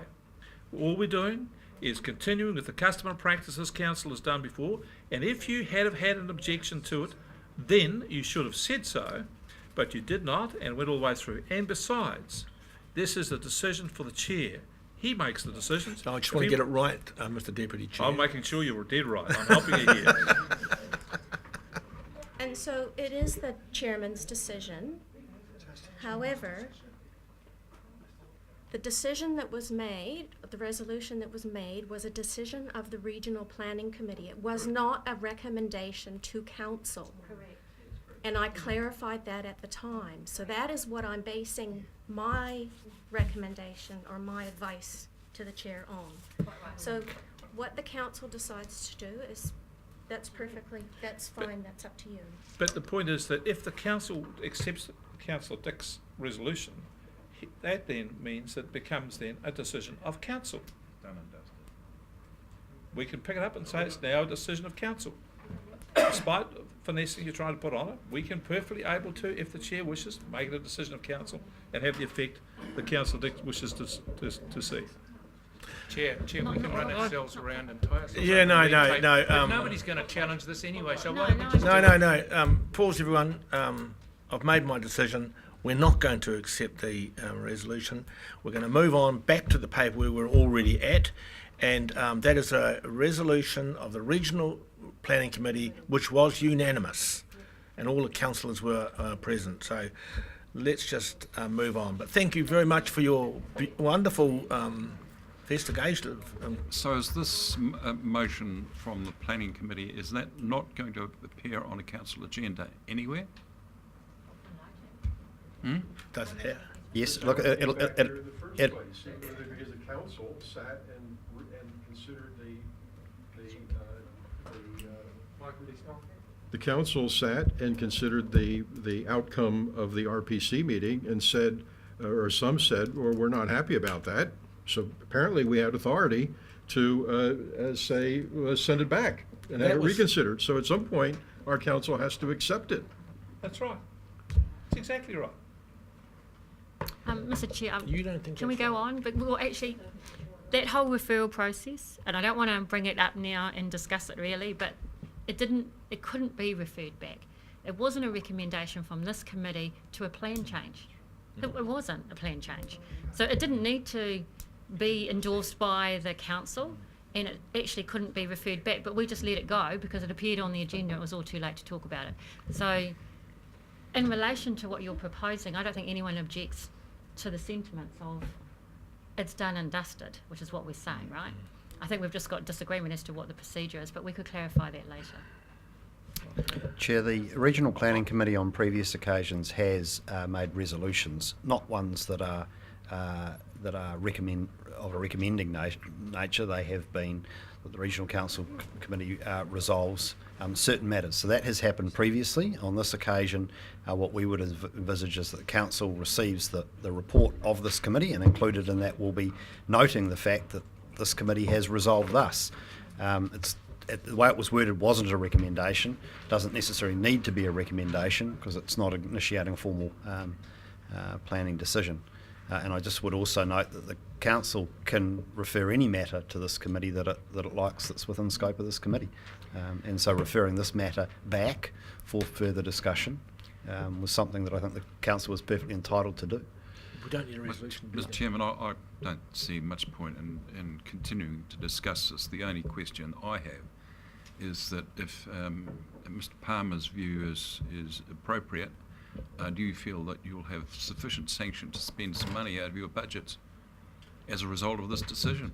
Yes, I will, unless it either goes, if it goes outside of the annual plan appropriation process, then we would be spending money for which we have no legal mandate, and that's the one thing I just need to check that and it does you'd sit bring within. that back to the council. Correct. Okay, thank you.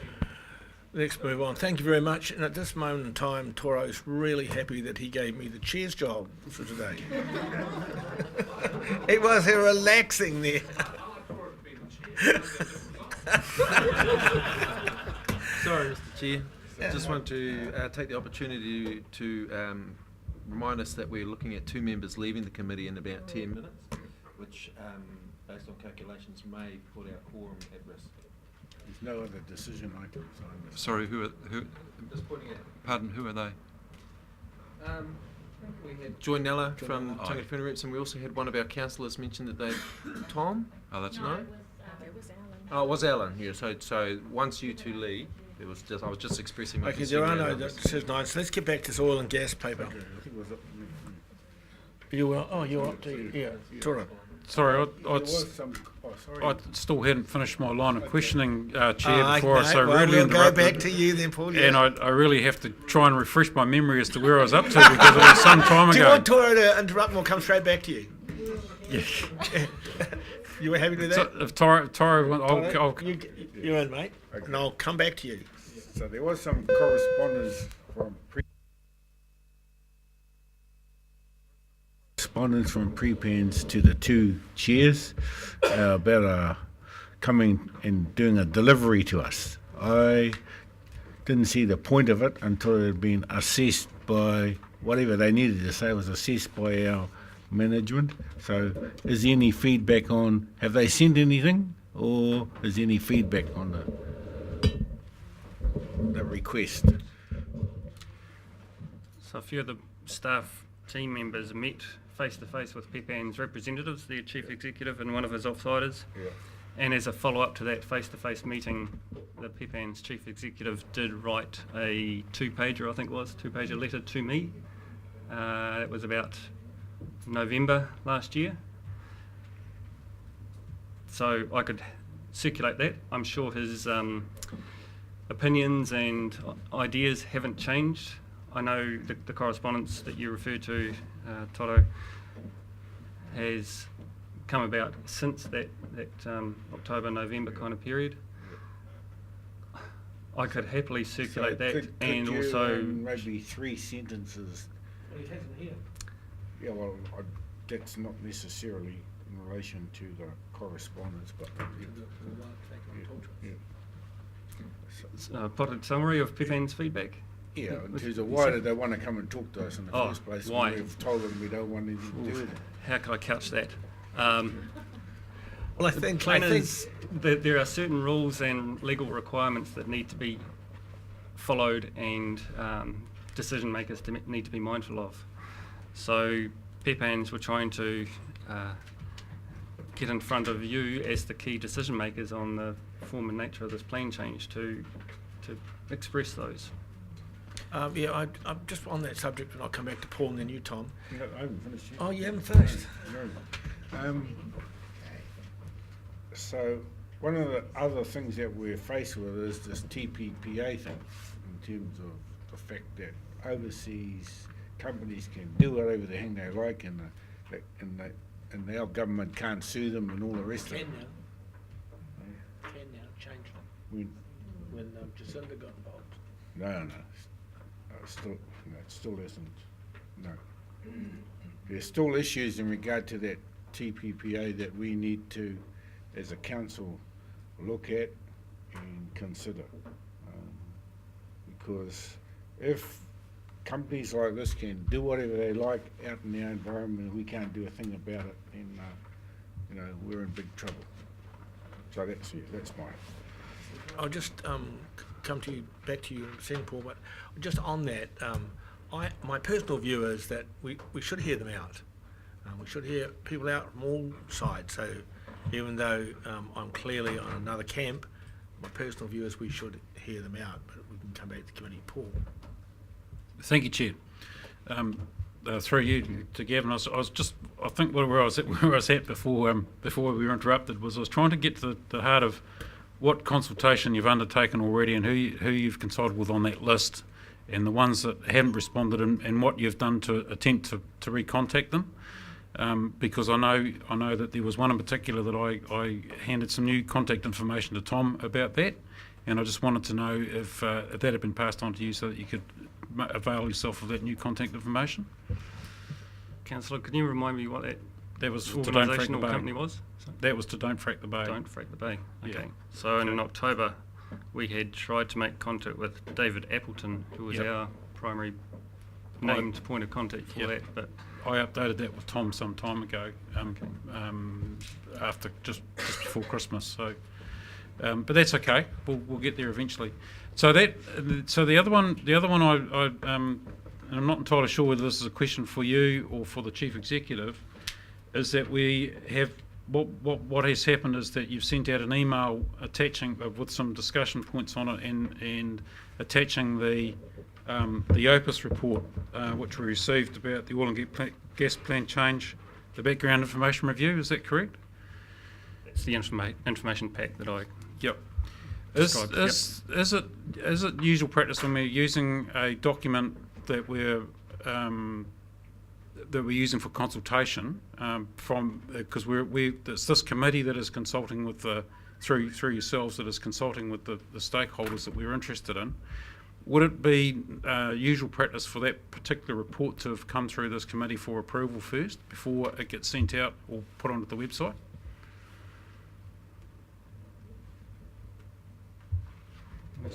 I don't think there is a usual practice, so to speak, around these sorts of things. It's a discussion starter, for want of a better term, and there are many ways and means of initiating discussion with our stakeholders. This one just took the form of trying to assimilate a whole lot of information, locally, regionally, nationally, into a reasonably convenient reference publication. You are conscious that I have expressed concern. It was recorded in the minutes that I've expressed concerns about the content of that particular report. Yep. Okay, that's cool. I'll be moving a motion at some stage on that particular issue, Chair.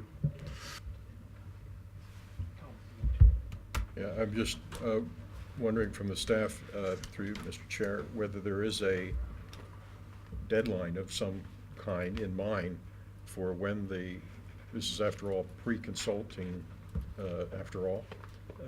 when this process is going to end, and when it does end, how much time do you anticipate taking to actually crystallize a position and put forward a draft plan change? The interim or intermediate step in that sequence is to come back to the committee with a more fulsome picture of the feedback that we have received from stakeholder groups, and there's a natural pause point there. The feedback might be of such a nature that says, actually, there's a mountain to climb here.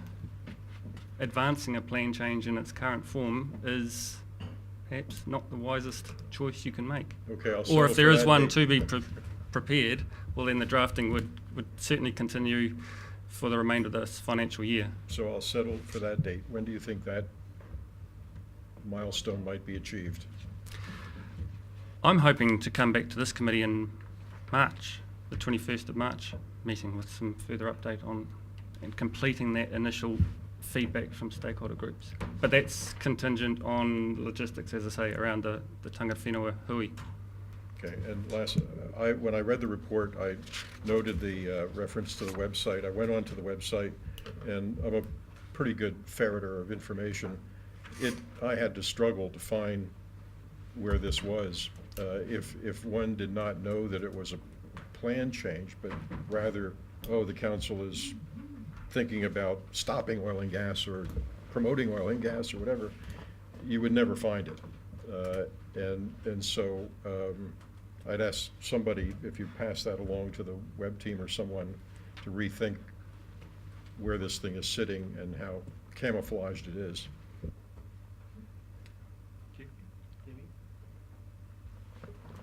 Thank you.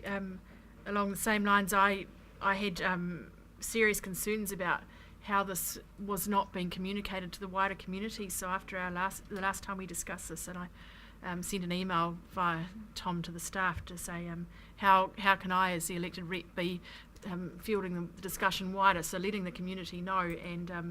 And I was told that it was at this stage in the consultation process, it is not proposed to meet with the wider public. So I was told pretty much there's no journalistic opportunities. I'm wondering how on earth you're going to let the wider community know that there's feedback required on a website somewhere. That, I mean, if Councillor Belford has difficulty getting there, how are we doing this? So that's my first question. My second question is, oh no, in fact, answer that and then I'll have one more, Chair.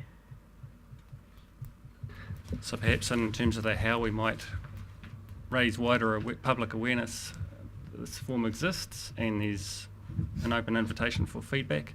Hey, I'll rely on the expertise of our comms team to come up with some ideas around that. It might be as simple as a pre-prepared media release or something else.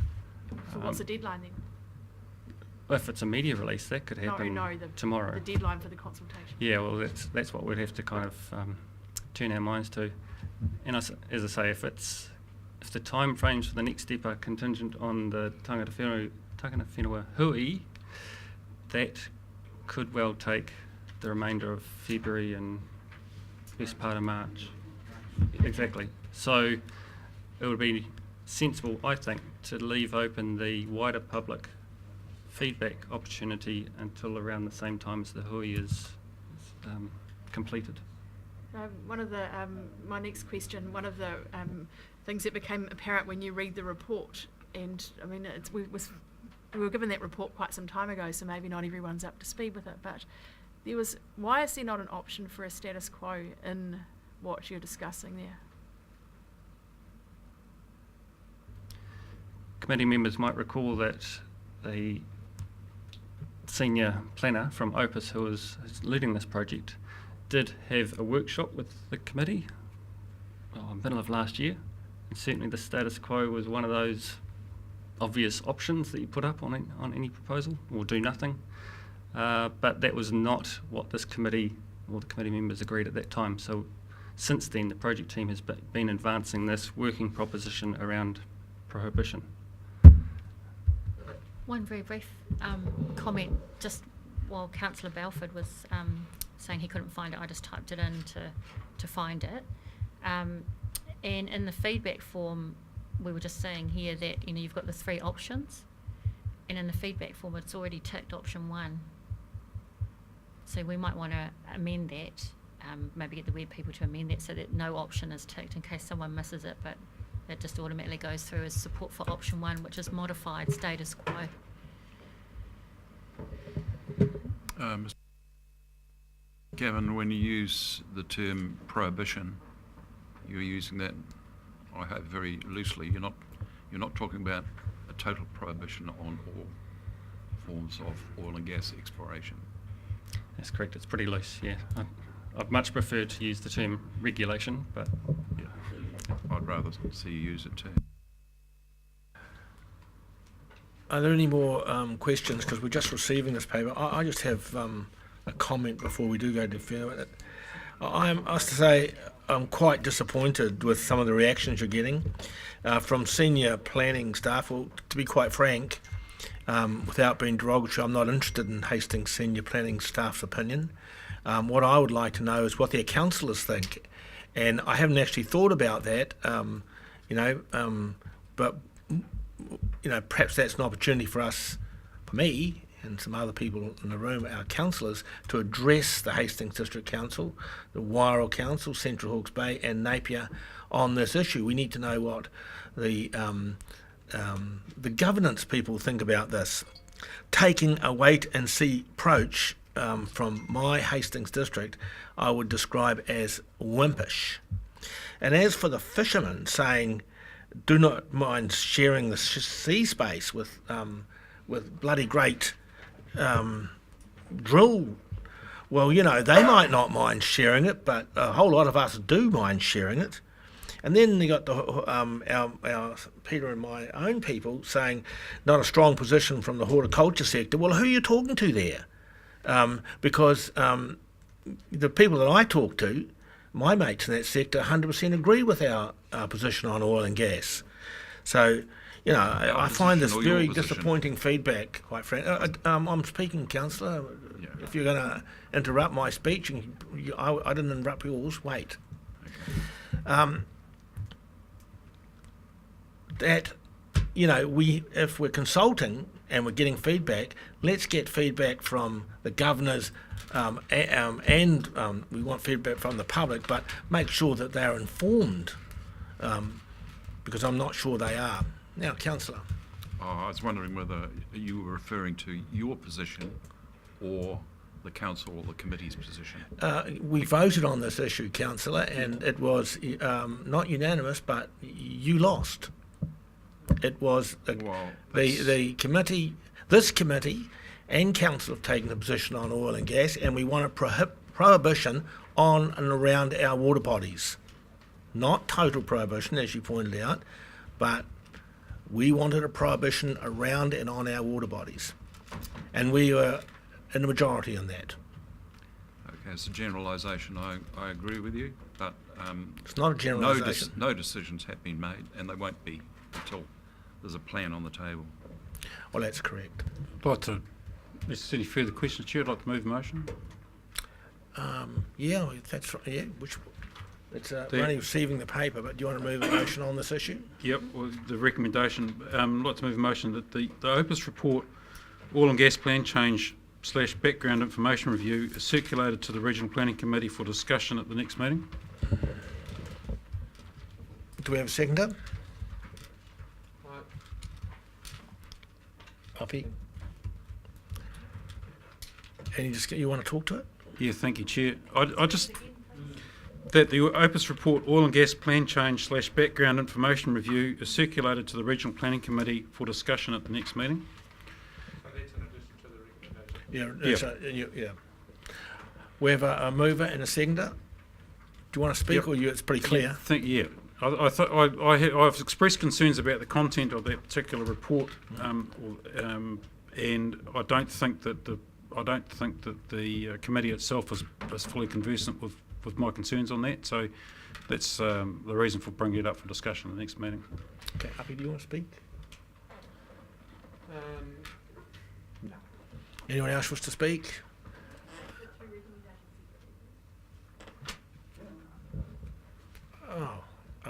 Recommendation 1? What's recommendation 1? Recommendation 1 is to accept the report. Accept the report. You're reading this recommendation. Yeah, we can do it separately. So all those in favour of accepting the report? Aye. Unanimous. And the second part of the... Sorry? You don't want to accept the report? We're receiving the report, actually. You're receiving the report? Receives a note. You don't want to receive a note report? Okay.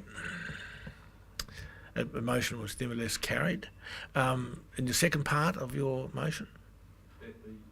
The Opus report, oil and gas plan change, background information review is circulated to the Regional Planning Committee for discussion at the next meeting.